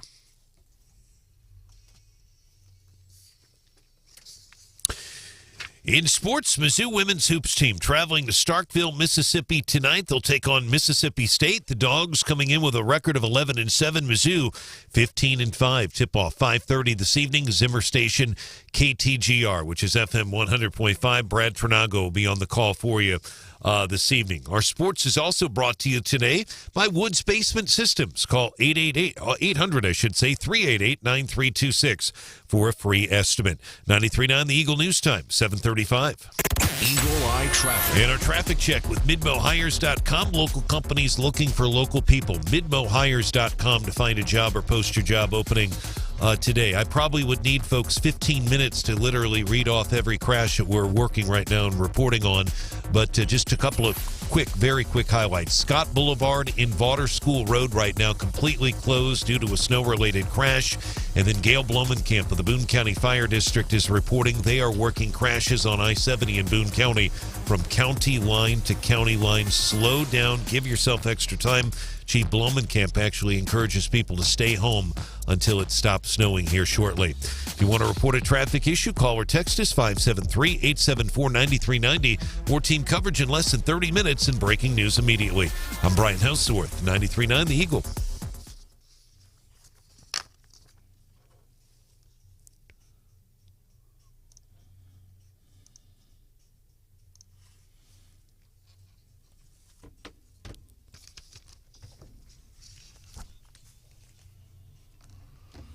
Do you have a medical exemption for? I do. You've been cleared by staff. Can someone? Yes, I have. Can I have my full minute, please? You may. Thank you. I'm waiting for staff to give me a thumbs up that the medical exemption was granted. You know, it's actually embarrassing that you have to ask me that question in front of hundreds of people here. That's discrimination against HIPAA.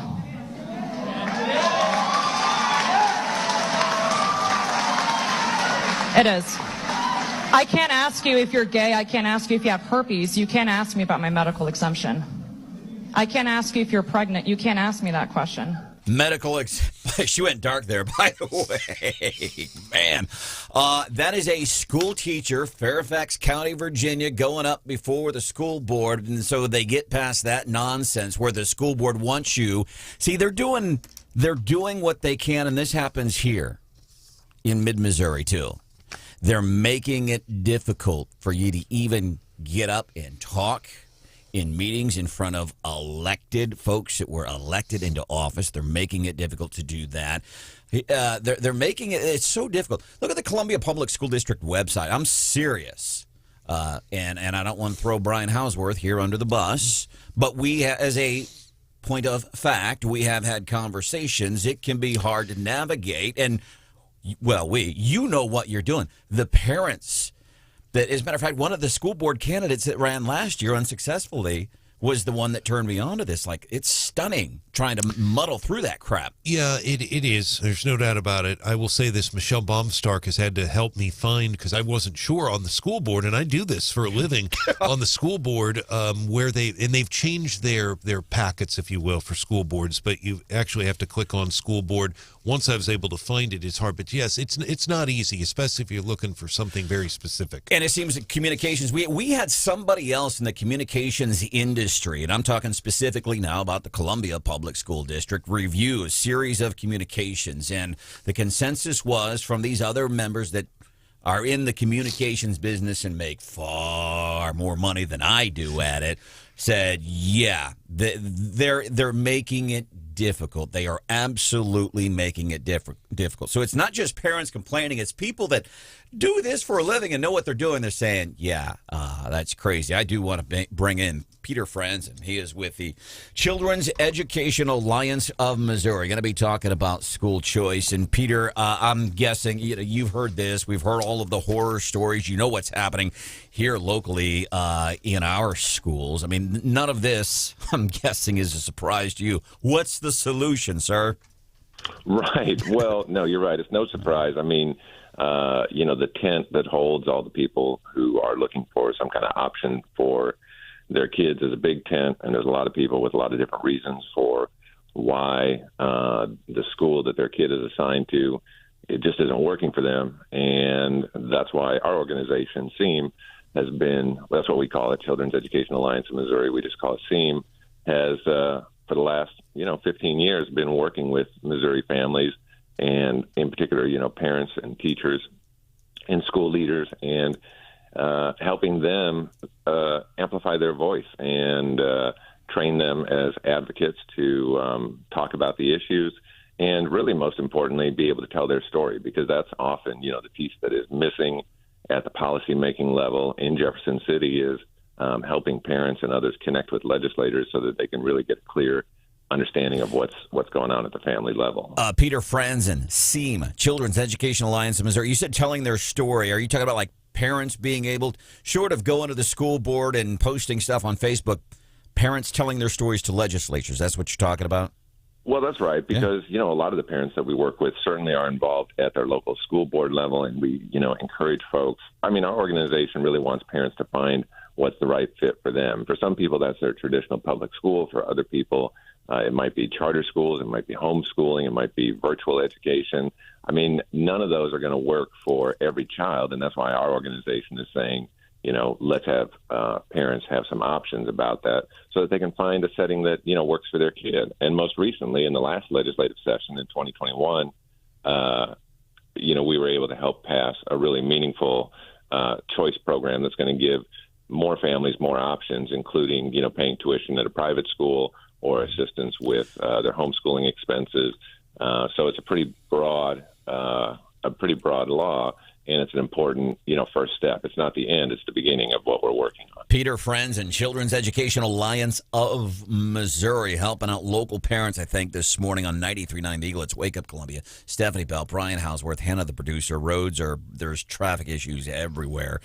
Slick conditions catching a lot of folks off guard. My name is Branden Rathert. Thank you for being here. And so you have, and we've seen this locally, which I think is awesome. One of my big things that I believe in get involved. Stephanie Bell, she got involved. She became an older woman in Ashland. She's involved. I encourage people to get involved. And we've seen parents get involved at the school board level, go into meetings. But what about parents that are fairly new to the game, that over the past couple of years, as we've been able to get more of a peek into what's really happening in these schools, it kind of bottom line, explain it to us like we're 2 years old, school choice. What does it mean? What does it entail? Well, it means something different for every family. I mean, the bottom line is, one size does not fit all. If you've ever tried to wear a one-size-fits-all hat, you know what I'm saying? It's going to fit some people just right, but a whole bunch of people, it's not going to be right for them. And so it just makes sense that, families would be able to exercise their right to get their kid into the setting that's going to work for that kid. And, all those things I listed, I mean, someone's going to make a face about each one of them and say, well, I would never do that, or that's not right for my kid. And that's exactly the point. It may not be right for your kid, but the point is let a parent do what's right for their child. So if that means, sending them to a private school because that makes sense for their kid and they've been there and they like that environment, if that means keeping them home, so much over the last year and a half about learning from home and virtual ed has been negative, but we need to remember that there's a bunch of kids for whom that works really well. And so that needs to be an option for families too. That's the Missouri Course Access Program. And so when I hear from some parents, they say, well, school choice, and you mentioned private schools. Well, I don't have the money for private schools. And we get into maybe the bigger picture of school choice. We say, okay, parents are paying taxes anyway, but they're not utilizing a public school. Can we take whatever amount would be allotted to that child, use the voucher to go to a public school? And I think that's the thing that a lot of parents are going, oh, I didn't know that was an option. Right. I mean, that would be, if we could focus on kids instead of institutions and just say, every child needs to get an education, that would be great. But we're kind of obsessed with maintaining institutions and keeping things the way we've always done them. But the truth is, we look at that, and if you keep doing what you're doing, you're going to keep getting what you got. And the reality is that our traditional public schools are not serving the needs of all kids. And so instead of just trying to force that same issue, it just makes sense to us that families should be able to access a school that works for them. And you're right. I mean, people are paying taxes on that. I don't know how involved any listeners are with, trying to create laws in Jefferson City. It's a tough process, and that's why I always say, this is not the final product. So what we have now is going to allow, some families to qualify, but down the road, what we want is for, every Missouri family to be able to make that choice. 874-9390, 874-9390. And I want to mention, before we let you go, do people get... So if we're saying, okay, people that are us smart people that are for freedom and for school choice and parental choice and things like that, and people that are disgusted with a lot of what we see happening nationwide, this is happening throughout Missouri. I mean, let me say this. A lot of the things that have more and more people really looking at school choice, what are you hearing from across Missouri? We know what's happening at the Columbia Public School District. Geez, we've had the top law dog in Missouri go after him twice. We have parents that are just at wit's end. I have a voicemail that the assistant principal at, I can't remember his name, but the voicemail is, hey, your kid today, he wasn't wearing his mask properly, and I would play it legally. I can't. I'm thinking about transcribing it and reading it. It's posted on Facebook. You can find it in that Columbia parent group. I can't legally broadcast it, but it's a 60-second voicemail, and the guy is just like, so really tell your kid he's got to wear that mask properly. It's dipping below his nose. I don't think it's a problem, but really you need to talk. I was astounded. It was just, and I hear that control. Tell him, wear that mask properly. I don't think it's going to be an issue. Don't let it be an issue, but you really need to tell him this is happening in our local schools. What do you hear from other areas of the state? Well, I mean, you're right, and we're constantly hearing from families, and especially, this, as you just pointed out, I mean, this last going on 2 years since education kind of came home, I think it's really woken up a lot of parents, and, they've gotten a firsthand look of what's really going on in their traditional school district. And I think it's made them, extra aware that, they could have a role And, this role was forced upon us all with the pandemic. And I think now parents are saying, I could be fighting for something more than this. I could get involved in this. And that's where we come in, is helping parents really tell that story and, make it make sense to legislators and policymakers. So we're always looking for more parents who, want to be involved, want to go to Jefferson City, want to connect with their legislators, because that's really, where big change happens. If you change the rules, then, that's where change happens instead of just biting away at the edges. Quick phone call listener, Chuck. Chuck, what's your question or comment for Peter Franzen from the Children's Education Alliance of Missouri? Well, I was just curious why every school district I've ever been in, including Columbia, you literally have to have a written note supplied by your parents each and every time you even want a Tylenol given to your child or an ibuprofen. Why a mask and a vaccine requirement is any different. Peter? Chuck, thank you for the phone call.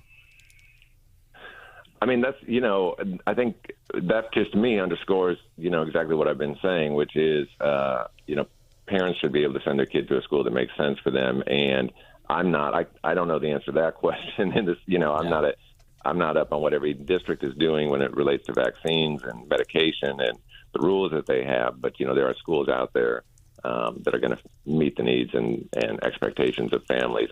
And that's why this issue is so important. And before we let you go, Shelley, thank you for the text at 874-9390. A lot of private schools also have financial aid here locally, so check that out. Anything else you'd like to add before we let you go, Peter?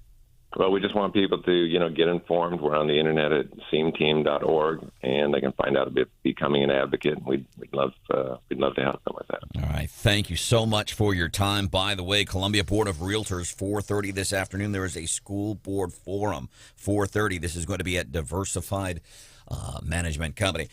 So here's some facts. Hannah, remember we were talking about the new Kid Rock music yesterday? Yeah. So if I go to iTunes, #1 song that's down. So here's a fact. We were talking about this new Kid Rock release. By the way, how old is Kid Rock? I don't know. He's my age.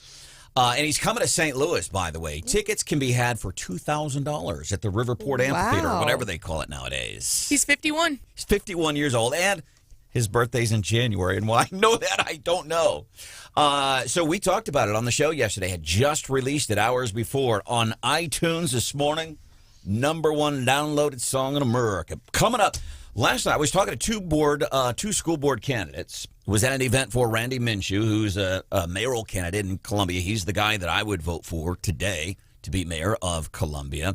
And leaving this event last night, and I saw something really interesting.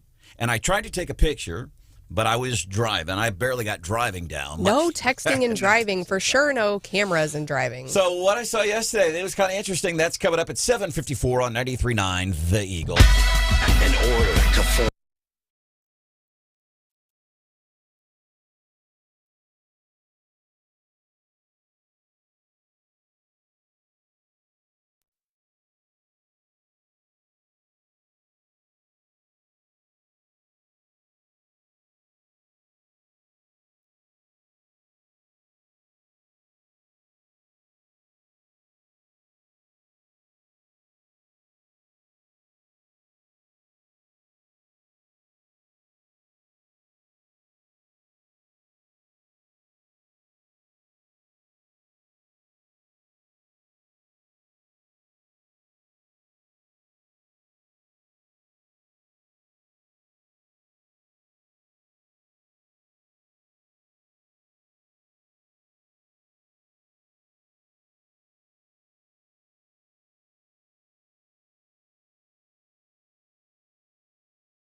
Hi, this is Henry, and I'm Brandon's dad. My favorite show on 93.9 The Eagle is The Gary Nolan Show. I might point out, when I went to Dearborn, driving that, was up there. I don't know, man. I think the press thought I was crazy. I enjoyed it so much going up and that Hummer. That's the guy who's going to be appointing the next Supreme Court Justice of the United States of America. And that's, I think that was yesterday. May have been Tuesday. What I was starting to say, so we were talking about the Kid Rock has several new songs out. One of them that we were highlighting, you heard just a few minutes ago, Kid Rock's We the People. He's coming to St. Louis. I think he'll be here this summer. Tickets, you can get them for $2,000, or they have some for like $80 too. So we were talking about this, Hannah, yesterday.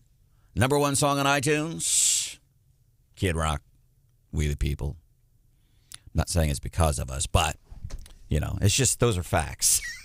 That's what you're trying to insinuate.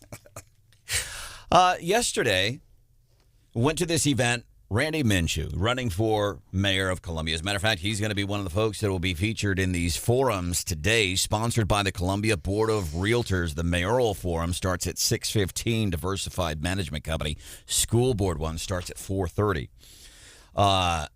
When I was leaving there, I was out in the parking lot, and I don't know if it means anything, and maybe it's just but I just thought it was worth mentioning. I leave this place, and there's a bunch of people there. I got to meet in person Adam Burks, Andrea Lisenby. Those are who I'd vote for on the school board today. Got to meet them, a bunch of folks. And I'm leaving there, and I see, and it's a Saturn, it's a little old Saturn SUV.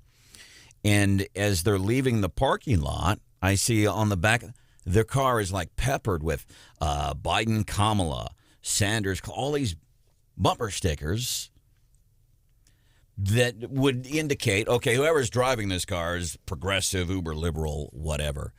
And so I had a couple of thoughts. I'm like, so does it show that even those people are coming around and saying, hey, we can't have more of the same in Columbia? I'm going to check out this Randy Minshew guy. Or is it just a smart person doing their due diligence on the candidates? Just kind of an interesting observation that we had.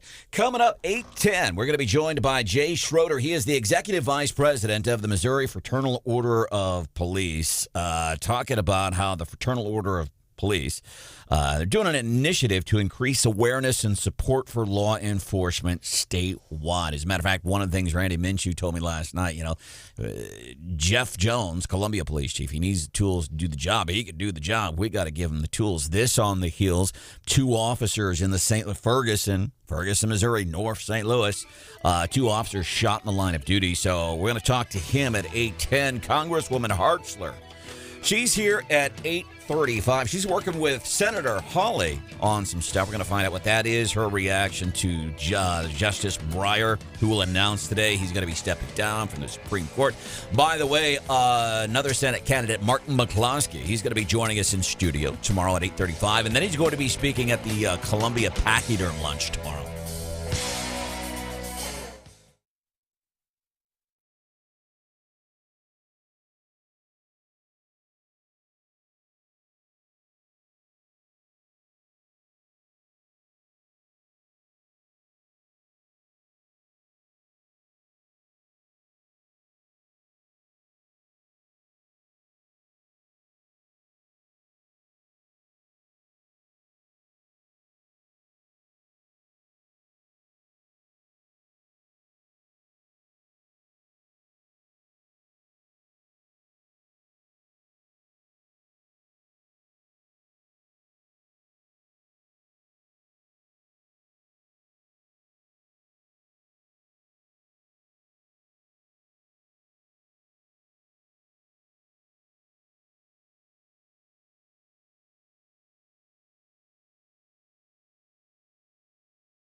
It could be a first step on his way out. I'm Dave Anthony, Fox News. Supreme Court Justice Stephen Breyer is expected at the White House today. Fox's Jared Halpern has more live. There are reports President Biden will meet with Justice Stephen Breyer for a formal announcement of the justice's retirement at the end of this term. President Biden declined to comment yesterday as reports emerged of Breyer's plans.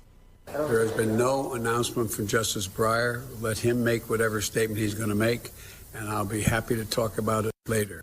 Press Secretary Jen Psaki also declined to detail potential nominees to fill the upcoming vacancy, but reiterated President Biden's pledge to nominate the first black woman to the Supreme Court. Dave. The president put out a statement calling on Congress to now recognize the certification of the Equal Rights Amendment for women. That process started 50 years ago, but stalled until Virginia became the 38th and final state needed to ratify it in 2020, though the Trump administration ruled then that was long past the 1982 deadline. Russia's not happy with the U.S. response to its demands over Ukraine amid our fears it'll invade. The Russian foreign minister saying it has not been a positive response from the U.S., but that President Putin will decide the next steps. Fox's Steve Harrigan in Kiev. A new AP poll finds most Americans think we'll be stuck with COVID forever. 37% of parents believe it's essential that their kids be vaccinated before they return to normal. And 64% of Americans are avoiding large groups, while 65% are wearing face masks around others, both up from 57% last month. Fox's Tanya J. Powers. The economy got stronger at the end of last year. The fourth quarter GDP growth surged 6.9%. The estimate was only for a gain of 5.5%. And remember, this is a huge jump from Q3 of 2021. You only had 2.3%. Fox Business Network Cheryl Casoni. Fewer Americans filed for unemployment last week. About 10% fewer first-time claims. America's listening to Fox News. Life is about being active. Whether it's about going on your daily tasks or exercising, you know you're well when you're regularly active. But what happens when being active actually hurts by the end of the day? This is the position I found myself in a number of years ago. Everything I wanted to do in my daily life, all of the activity it called for, was held captive to almost constant nagging pain. When I heard about Relief Factor, I was skeptical, but my wife said, give it a chance. Not long after I took it, I could feel the pain begin to melt away, and I've been taking it ever since. And I can tell you that Relief Factor has helped me get my life back. I love that it's not a drug, but it was developed by doctors, and about 70% of the people who try it go on to order more. Your first step to becoming pain-free just might be ordering a 3-week quick start for only $19.95. Go to ReliefFactor.com or call 800-4RELIEF, 800-4RELIEF, or ReliefFactor.com. Find out all about this offer and feel the difference.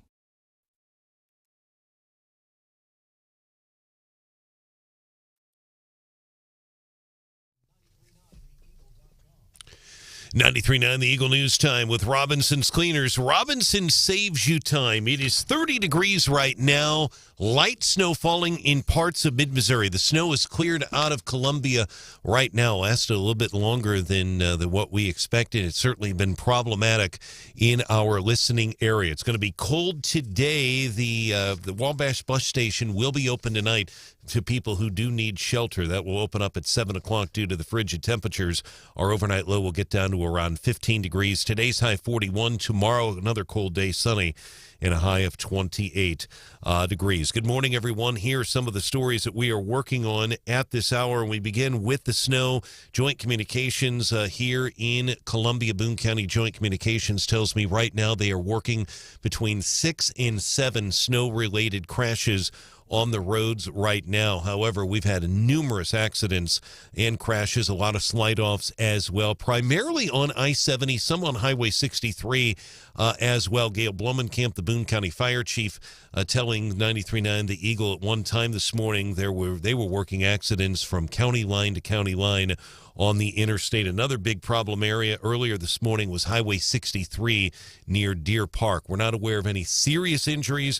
However, there have been a number of tow trucks, and tow trucks have had a hard time getting to some of these scenes as well. So certainly slow down. You might run into some traffic because of some of these crashes a little bit later throughout the morning as well. A Missouri House committee will be tackling pit bull-related legislation here in a few moments. Missouri cities and towns would be prohibited from banning pit bulls or any breed-specific dogs under a bill that will be heard by a Missouri House committee this morning. Mexico GOP State Representative Kent Hayden will testify before the House Local Government Committee in Jefferson City. While villages, cities, and towns could not ban a specific breed of dog, they could still prohibit dogs from running at large. They could also regulate dogs in city limits as long as the ordinance is not breed specific. Don Luzader, 93.9 The Eagle. Thanks, Don. The top priority for Missouri Republican lawmakers to change the requirement for how initiative petitions are approved by lawmakers has been heard by a House committee. A simple majority is currently required to approve constitutional amendments proposed by lawmakers or the initiative petition process. Legislation from the House Judiciary Committee Chair David Evans, who is from West Plains, would change that to a 2/3 majority vote requirement. I do link to his bill. It's actually a House joint resolution, which means it would go to the vote of the people. House HJR 102. I linked to that on our website, which is 939theeagle.com. It's 2 pages. You can read that in its entirety. Surge in COVID cases causing unmanageable data workloads for Columbia Boone County health officials. Health officials say that they are changing their data reporting, but they do say that so far in 22, there have already been 10,348 positive COVID cases, and this is in 27 days, and they're only reporting the first 24 right now. That compares to about 15,000 for all of 2021. Again, we have an update on this, 939theeagle.com. Fulton police still searching for the suspects who stole 5 catalytic converters from a nonprofit that helps the needy. Serve provides rides to doctor visits, grocery stores, other places of need. Serve's Courtney Harrison says they've turned it into the insurance. It's still going to cost them thousands of dollars. So we're looking around $6,000. They're approximately $1,200 labor and parts to get a new converter put back on. So we're looking at $6,000 total. Fulton Police Chief Bill Ladwig tells 93.9 The Eagle detectives are following up on leads. They're looking at video. He encourages anyone with information to call Crime Stoppers. And despite the freezing temperatures, pre-planning is underway for the $240 million I-70 Roachport Bridge project west of Columbia. MoDOT Director Patrick McKenna tells The Eagle MoDOT is in the design-build phase. He says they're getting their steel in place, and he promises you're going to see a lot of activity this spring and summer. More than 12 million vehicles cross that bridge annually. Missouri's received an $81 million federal grant for the project. It's the largest competitive grant ever received by MoDOT. 93.9 The Eagle News is brought to you this morning by the University of Missouri Healthcare. Join us February 24th and 25th for the 16th annual MU Healthcare Children's Hospital Miracles for Kids Radiothon. You can give now, muhealth.org/Radiothon. 93.9 The Eagle News Time, 8:07.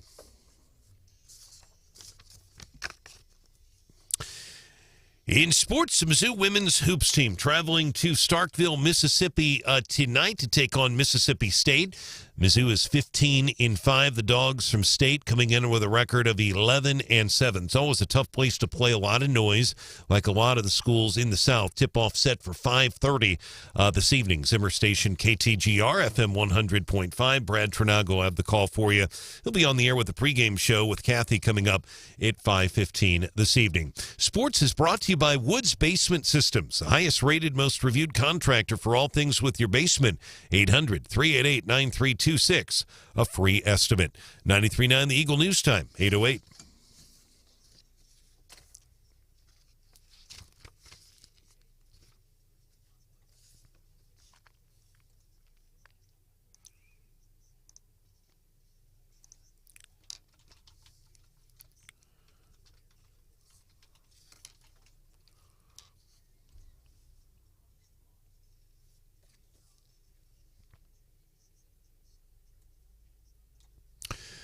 All right, Kevin, thanks so much. Our weather is brought to you this hour by Club Car Wash, clubcarwash.com. Find a location near you. 30 degrees. Eagle Eye Traffic. At 8:09, our traffic check is with MidmoHires.com, 93.9 The Eagle and 93.9theeagle.com. MidmoHires.com. Local companies looking for local people. Right now, anywhere from 6 to 7 crashes. Boone County Joint Communications tells me they are currently working in the Columbia area dealing with the snow. Just dozens and dozens of crashes this morning. It was problematic, and again, from county line to county line at one point about an hour ago. Boone County firefighters working crashes on I-70 across the county. Be careful on the roads. There are still some slick spots. The good news, the snow has tapered off. If you want to report a traffic issue, give us a call or a text, 874-9390. More team coverage in less than 30 minutes and breaking news immediately. I'm Brian Hauswirth, 93.9 The Eagle.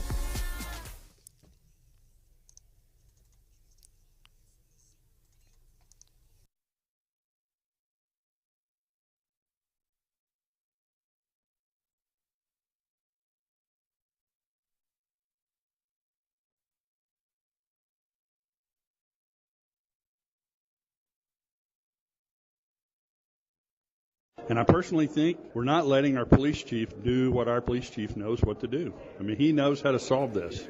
So we're not giving him the tools he needs. We're not standing behind him to go do what he knows he needs to do. Columbia mayoral candidate Randy Minshew telling me last night, here's some of the things that he heard. So he did kind of the introduction and folks asking questions and talking. And afterwards, we kind of ducked away a little bit. And I'm like, so what are you hearing from the people here in the city, public safety?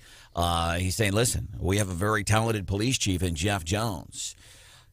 He can do the job, but we're not giving him the help that he needs. And we're seeing this has become obviously a nationwide thing, and we see what happens in those cities that don't give their law enforcement enough support. So I want to bring in Jay Schroeder. He is the executive vice president of the Missouri Fraternal Order of Police, talking about an initiative to increase awareness and support for law enforcement statewide. This also, while we think about the two officers shot in the line of duty yesterday in Ferguson, trying to make an arrest. Apparently, somebody was getting pulled over in a vehicle allegedly involved in a homicide. Jay, these stories, you heard this from a guy here in Columbia who's running for mayor, public safety, not giving him enough support. That's what people are worried about. We know the stories out of Portland, San Antonio, San Francisco, New York City, Chicago, pretty much any city that's blue. We know the problems there when they do not support their law enforcement.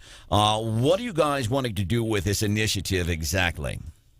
Well, I mean, basically what it's going to do, and we kind of brainstormed, back in August and September about what can we do to help pull the community into the FOP, and so people can show their support and get their voices heard, and we can do all these great things through the FOP. So we said, hey, let's try to get this initiative set up. This MissouriFOP.com. People can join. They can become community members.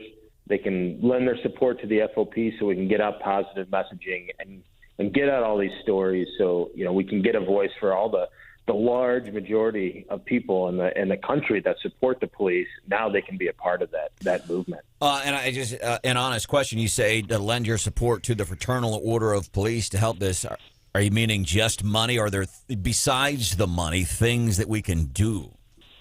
Yeah, I mean it's gonna when you go somewhere and you say we have 80,000 or 100,000 people that are behind us, it makes their voice so much louder, and that's what we're trying to get. I mean, it seems like in some of these, like you said, blue cities, that they don't really care about what the public actually has to say. It's just these few loud voices that are destroying police departments and public safety across the country, and we can come in there with, hey, there's 100 people here that say, we want to support the police. We want to do all these positive things with the police. We want the police in our communities.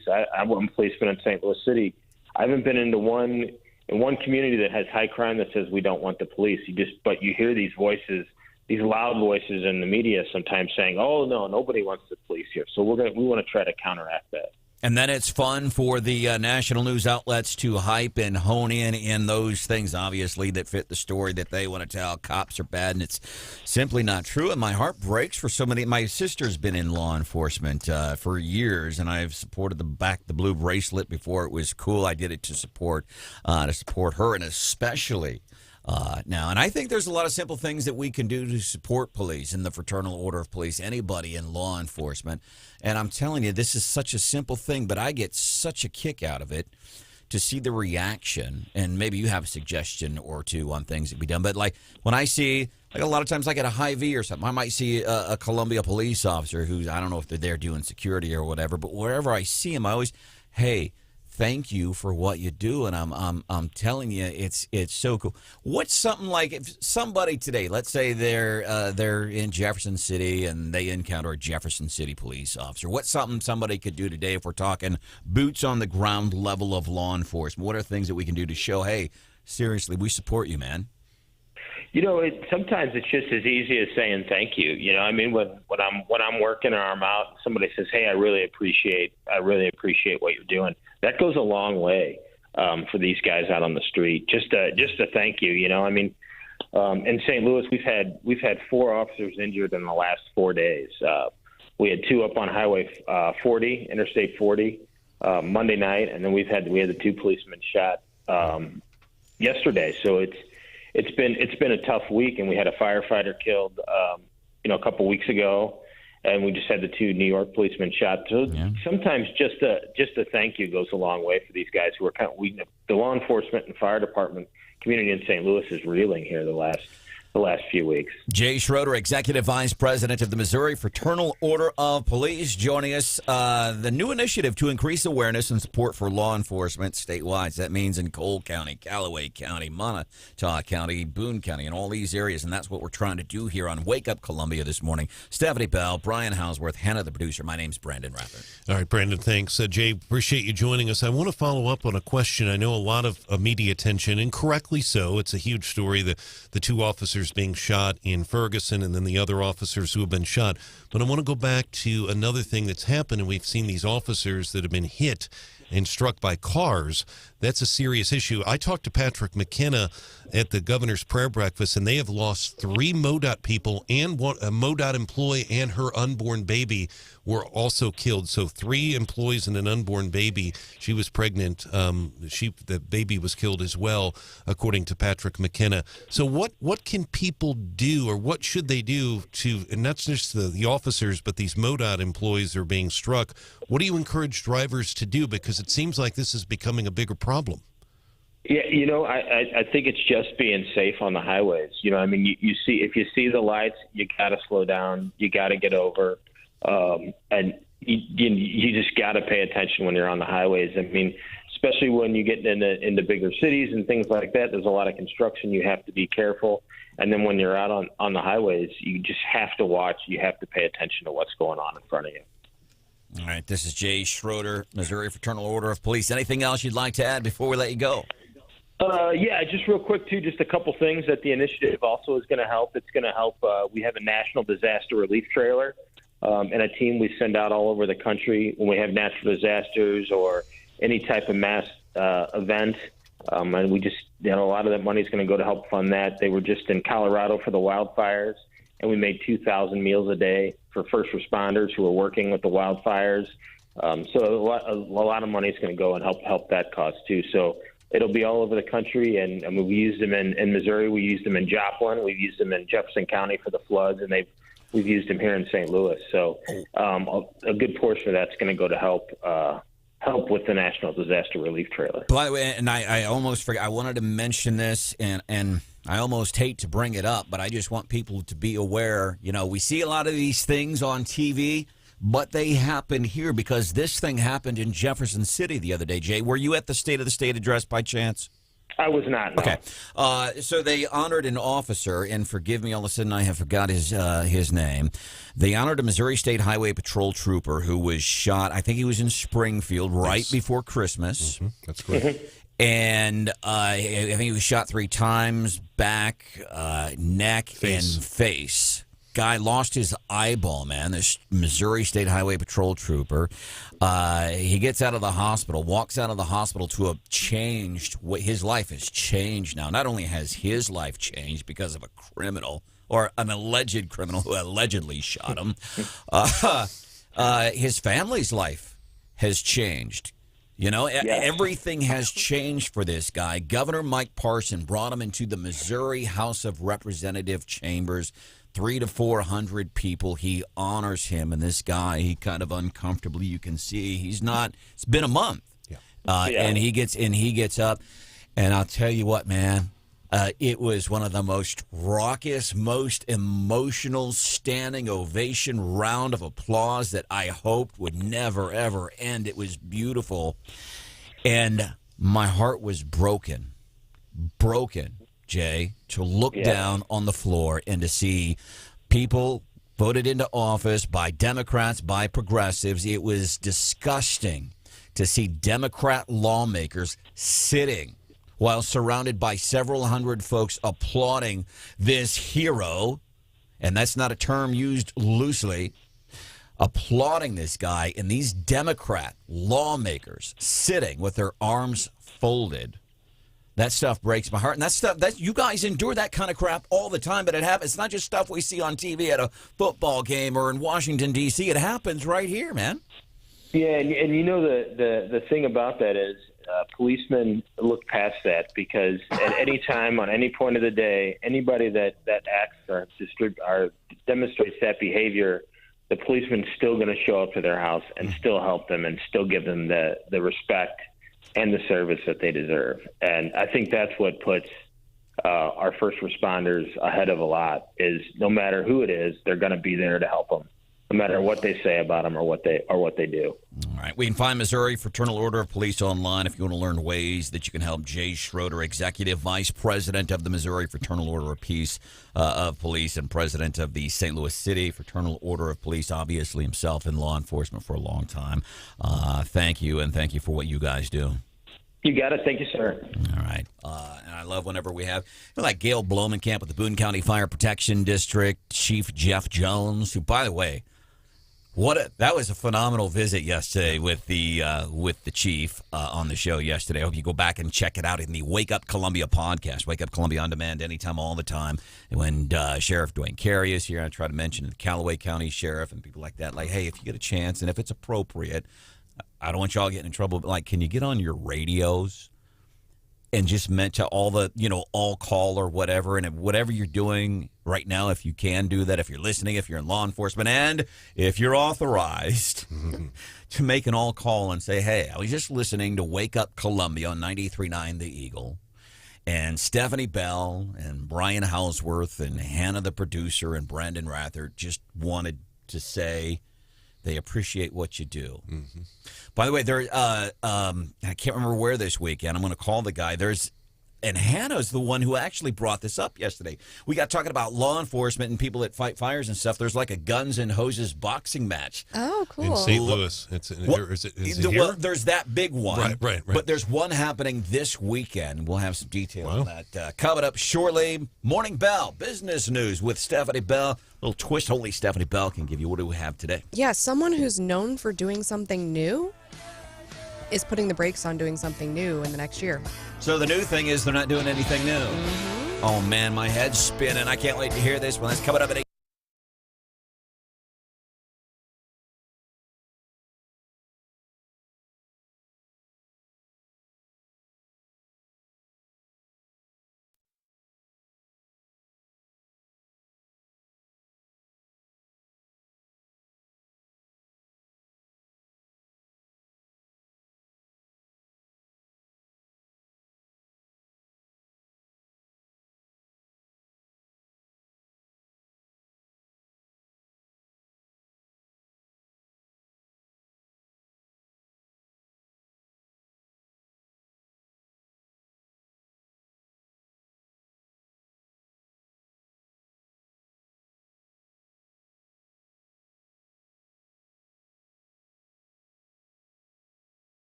People are talking about Branden Rathert. He's an outstanding man, and I'm sure that he'll do very well. I think he's just outstanding. This is Wake Up Columbia, 93.9 The Eagle.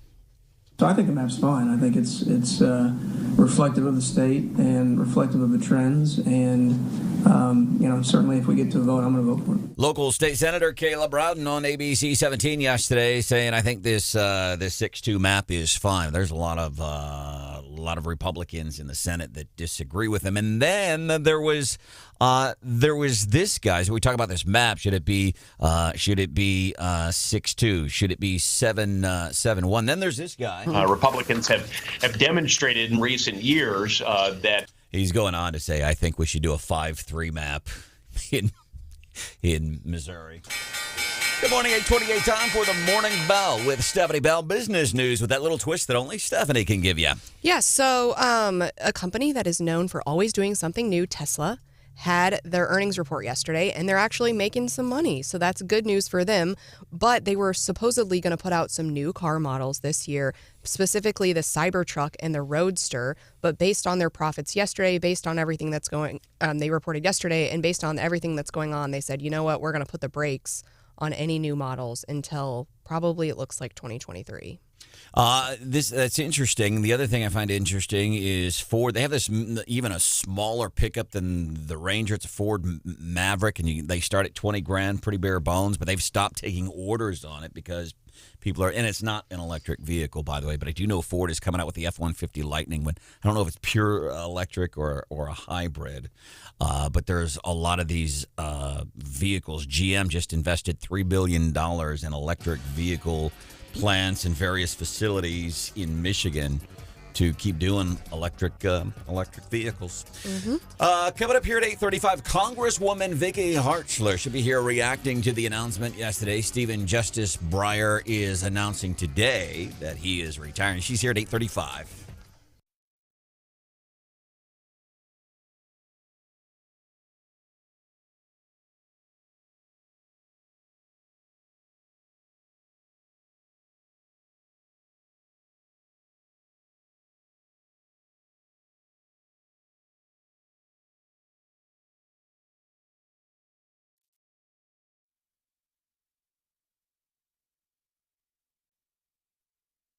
That check of weather brought to you by AirServe Heating and Air Conditioning, ensuring the air in which you live and breathe is comfortable and clean.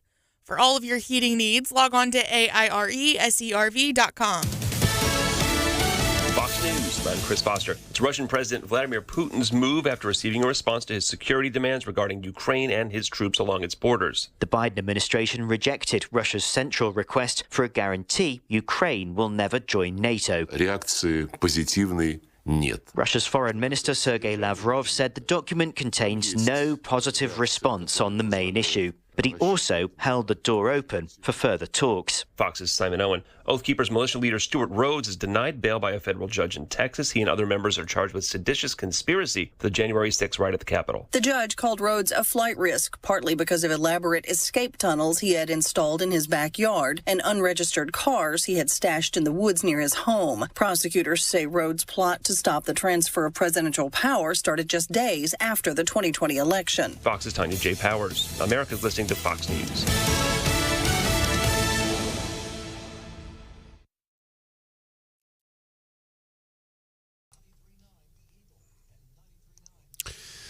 93.9 The Eagle News Time with Robinson's Cleaners. Robinson saves you time. It is 8:31. 28 is our current temperature right now in Columbia. The good news is the snow has tapered off finally, but not after. It caused a number of problems on the roads today. The good news, it is now off to our east. We're expecting a high today of around 41. Cloudy tonight, low near 15. Tomorrow, sunshine with a high of 28 degrees. We're at 31 right now in Columbia, 29 degrees in Jefferson City. Good morning, everyone. Here's some of the stories that we are working on for you. At this hour, we've had a number of calls from listeners talking about problems earlier this morning on the Missouri River Bridge in Jefferson City. I just spoke to the Highway Patrol, in Troop F in Jefferson City, and traffic is moving fine right now on that bridge in Jefferson City. Here in Columbia, they're working still, Joint Communications telling me that they are now reporting and responding to about 6 or 7 crashes, snow-related crashes this morning. However, a number of other cars slid off the roads today. Tow trucks still on ways to get to some of those locations. So you will see some cars that are stranded off to the side of the road, other cars that have slid off as well. Not aware of any serious injuries, but at one point today we had crashes from county line to county line on I-70, according to the Boone County Fire Protection District Assistant Chief Gail Blomenkamp. Meantime, Columbia and Boone County health officials say the surge in COVID has become unmanageable. During their previous data reporting system, the health department announcing they'll no longer report the number of current active cases. They'll also no longer report the number of Boone County residents hospitalized. They will still report positive case hospitalizations in Boone County hospitals. That includes Boone County residents. But in that number, generally, it has primarily been people who live out of county that take up the majority of the people on the list. Now we won't have that breakdown. Health officials say 415 Boone County residents tested positive for COVID on Monday. That's the last day that they have records for. Legislation prohibiting towns and cities from regulating dogs in a breed-specific manner is being debated right now as we speak by a Missouri House committee in Jefferson City. The bill is being sponsored by Mexico State Representative Ken Hayden. He began his testimony this morning at 8. He is still at the witness stand right now. His bill states the legislature preempts the entire field of legislation involving the control or regulation of specific breeds of dogs. Under his bill, a town could not ban pit bulls or another breed of dog. MoDOT is now in the design build phase for the $240 million I-70 Roachport Bridge project. It's west of Columbia. MoDOT's Patrick McKenna. They're getting their steel in place. You're going to see a lot of activity this spring and summer. We're really excited about it. Groundbreaking ceremony was held in October in Roachport. The new bridge is expected to be done by December 2024. And voters in the Southern Boone R1 District in Nashville will cast ballots in April. A $3 million bond issue. It's aimed at major improvements as well as repairs to the high school's outdoor facilities. 93.9 The Eagle News is brought to you live in this 8 o'clock hour by Hemi Construction here in Columbia. Homes and lots in the southwest neighborhoods of Chapel Hill Meadows, Nursery Heights, Creek's Edge, and Timber Brook. 93.9 The Eagle News time, 8:34.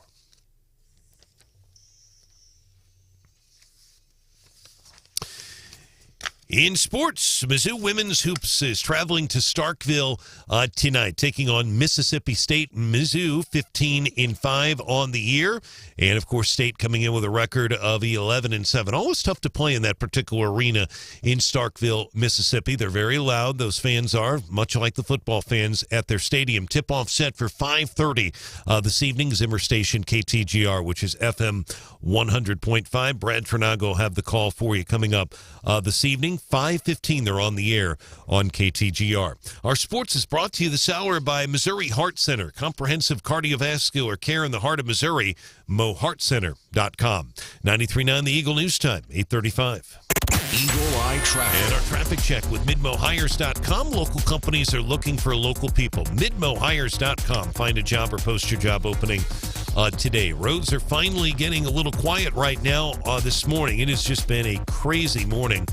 By far, of all the winter days we've had, this has been the busiest day we have seen in terms of crashes, with about an inch of snow or less. But be careful on the roads. They are still slick in some spots. If you have a traffic issue we need to know about, you can call or text us 573-874-9390. More team coverage in less than 30 minutes. We have breaking news immediately. I'm Brian Hauswirth, 93.9 The Eagle.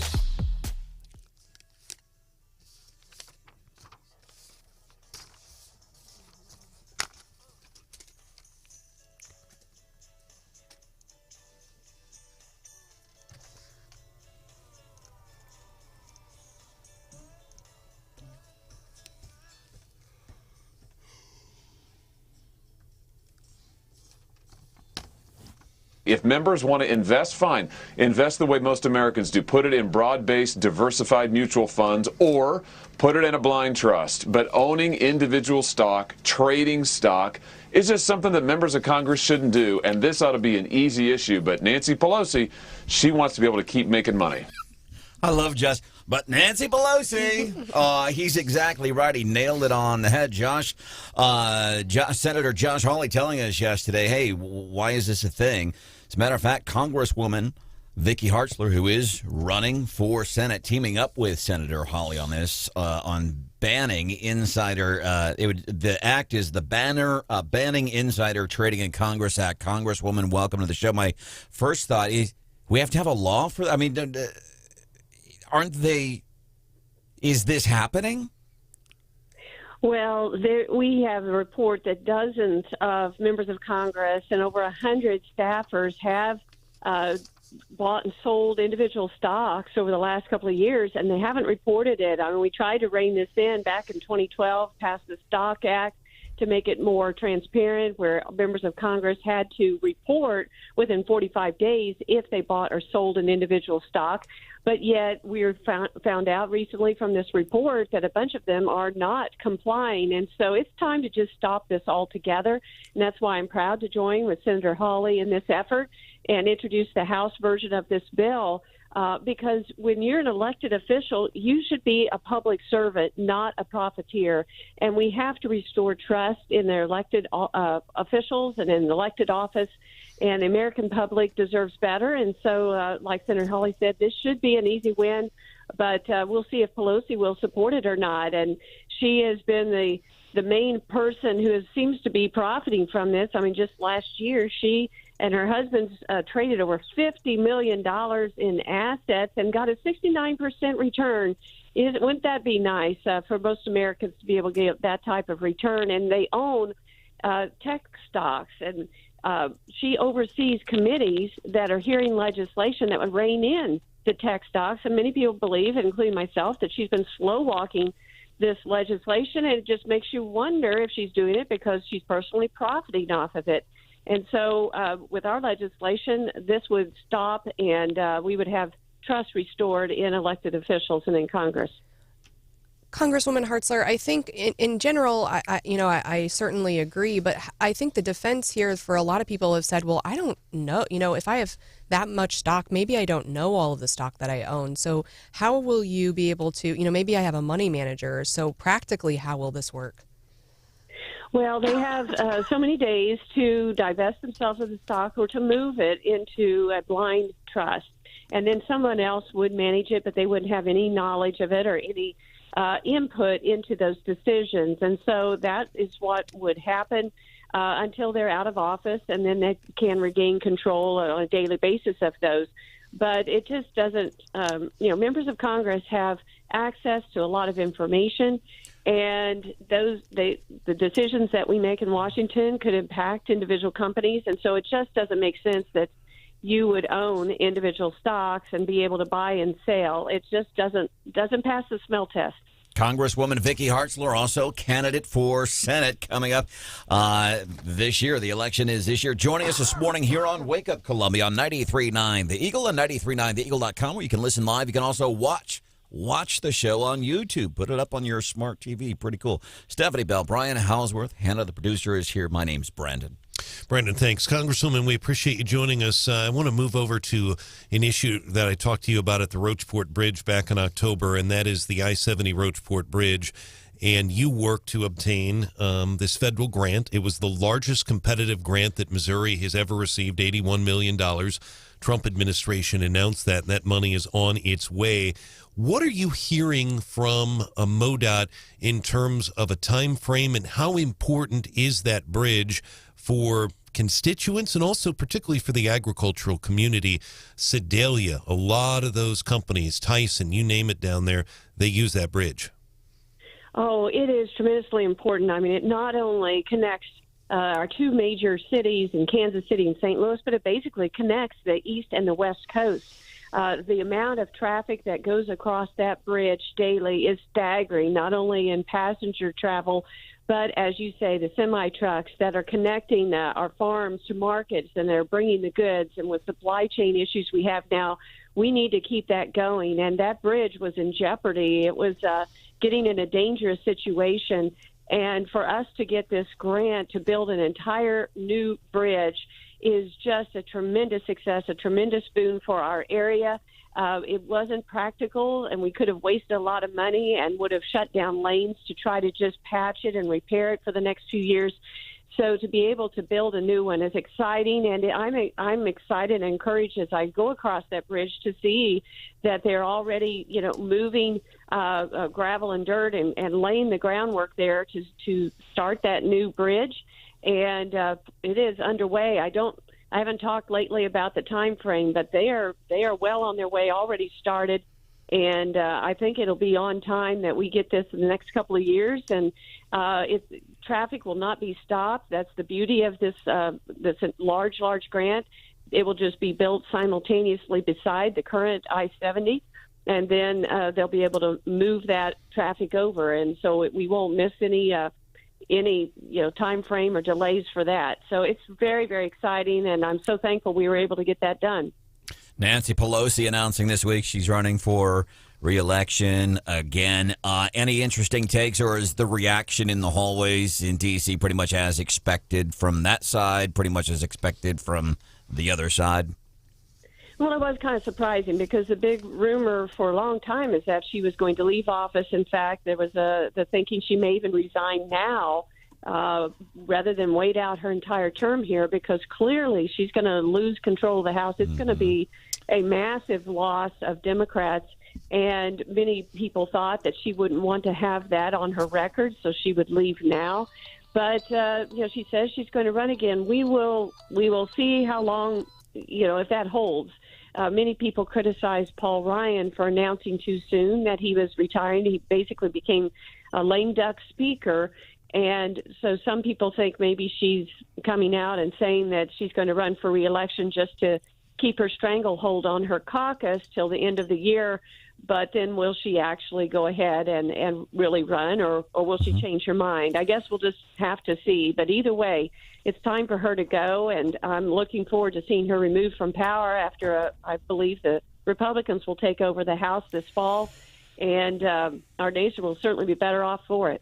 29 Dems thus far, 29 Democrats in the United States House of Representatives saying they are not running for re-election. And besides, so you've got open seats, and then you have what seems to be a groundswell of support anyway for folks just saying, you know what? And I'll tell you, the most powerful thing I've seen in a long time, NBC and CBS this past weekend, I can't get over how stunning this was.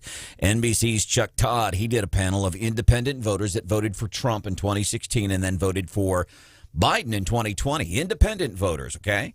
They don't hang out in any tent. They are independent. They're libertarian, whatever you want to call them.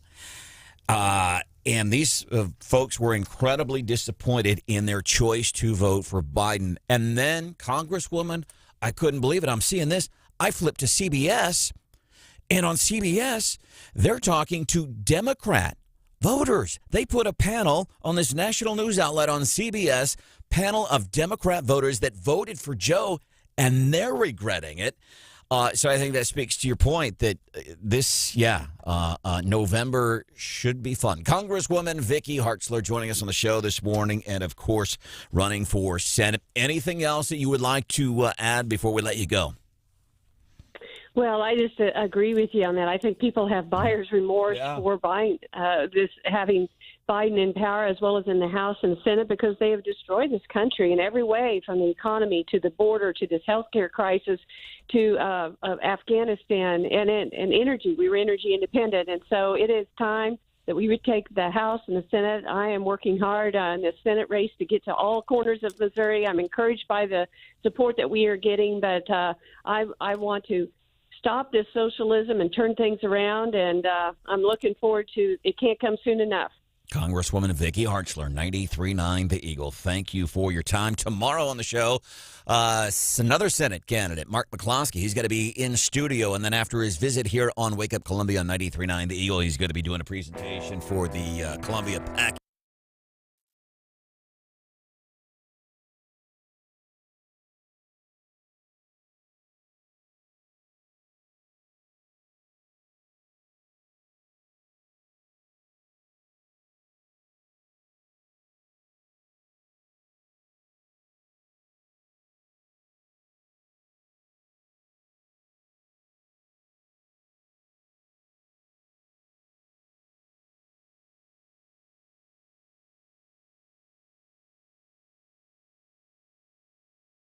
But another fact, we were talking about Kid Rock song released just, I think it was yesterday, it was midnight. We talked about it on the show. It is already Kid Rock, and it's a great song. You should check it out. Now, I happen to be a fan of Kid Rock, but apparently I'm not the only one. Number one download on iTunes is Kid Rock's We the People. After we covered that here on the show yesterday. The other thing, and I'm not saying it's because of, but Hannah had learned that if you go to Pro Pumping and Hydrojetting's website, they have a picture from when I worked with them last year, and I'm in overalls and hat, and I'm raking the stuff. Well, here's a point of fact. After we had encouraged people to go to the website and check that out, apparently their website has crashed. They have had issues. Not saying it's because of we drove traffic there, but I'm saying just in case, like if you've reached out to Pro Pumping and Hydrojetting via email, you might call them too. You can always call Pro Pumping and Hydrojetting. They can put you on a maintenance system for your septic tank. They clean out lagoons. They do maintenance. It's really, they do your service records, all of that good stuff. So call Pro Pumping and Hydrojetting, 474-5489, 474-5489.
This is Wake Up Columbia, featuring Branden Rathert on 93.9 The Eagle.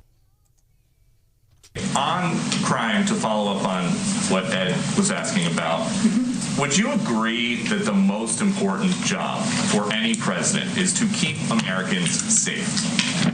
I would agree. So you said that the president's never satisfied if people don't feel safe. Does he know that after a year in office, people do not feel safe in this country? Well, Peter, I think if we look at the facts here, we've seen a surge of crime over the last 2 years. Would you agree with that? So what are you attributing the rise in crime to then? That's why Peter Ducey is so good there.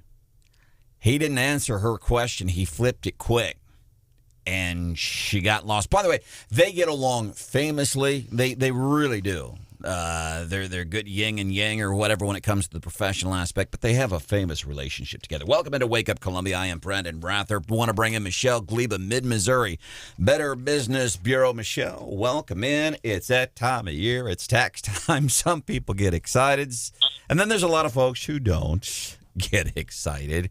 A couple of tips that maybe you could offer us this morning before we get into the Gary Nolan Show. Sure. So if you are in the market for a tax preparer, make sure that you check out their business profile on BBB's website at bbb.org. You're going to be able to see letter ratings, read any consumer complaints, and see how they're resolved. And then other things to think about, you want to check their credentials. You want to be cautious of promises that you'll get a refund. Until the preparer knows your situation, there's no way to know whether you'll get a refund and how big it is. Check accessibility. Are you going to be able to contact them if you need to after the tax season is over? Read the contract. And before you sign your return, check for mistakes. Ask the preparer to explain anything that you don't understand. And you can find these tips by going to the Mid-Missouri Better Business Bureau website, which is bbb.org. And also, again, we know people out to get your money all the time, and they take advantage of the changing seasons. They take advantage of disasters. They take advantage of anything they can. Tax season, not according to meteorologists, but Texas, it's a tax season. Fraud. Right. What's like a common fraud thing we see every year? Well, throughout the year, it's important to be cautious of your sensitive information and where you're putting it. So when you're online or what have you, just be cautious of your sensitive information and who may have access to it. Things to keep in mind during tax season is if the IRS informs you that tax return has already been filed in your name, you could be a victim of tax fraud. And if this happens, you may need to file your return on paper and visit an IRS office to resolve the situation. Michelle Gleba. Go ahead. I was going to say one more tip. The IRS does not initiate contact with consumers by email or phone. So you want to be skeptical if you get these types of emails and phone calls claiming to be from the IRS. By the way, and I got a text. It's funny because we talk about these things, Michelle, and seldom I don't get a lot of. I can't remember the last time I've gotten any of these things, but I did get a text the other day, and it didn't have to do with taxes, but it was from some anonymous couple who were millionaires, and they're like, "Hey, we just want to get rid of this money, and we randomly picked you." Yeah, it's a newsletter. We've decided to donate $1 million to a bunch of people because we're an Arizona couple. We want all this money and we just want to get rid of it. And we found your phone number. And it said we want to be your. Do you want to be our sugar baby? Is that what it was? Michelle Gleba, Mid-Missouri Better Business Bureau. Always appreciate the help that you offer us here on the show. Well, thanks for having me. All right, you have a great day. So coming up, we're getting ready for the Gary Nolan Show. Love his Think Tank Thursdays. Just all kinds of diversity of thought, different ideas. So that's coming up tomorrow on the show. We're going to be celebrating a Feel Good Friday. We're going to be wearing red to remember everybody deployed. Senate candidate Mark McCloskey is going to be joining us in studio. I wonder if he's going to bring his props for this event tomorrow. His props that he got famous for. Gary Nolan Show is next. See ya. Bye.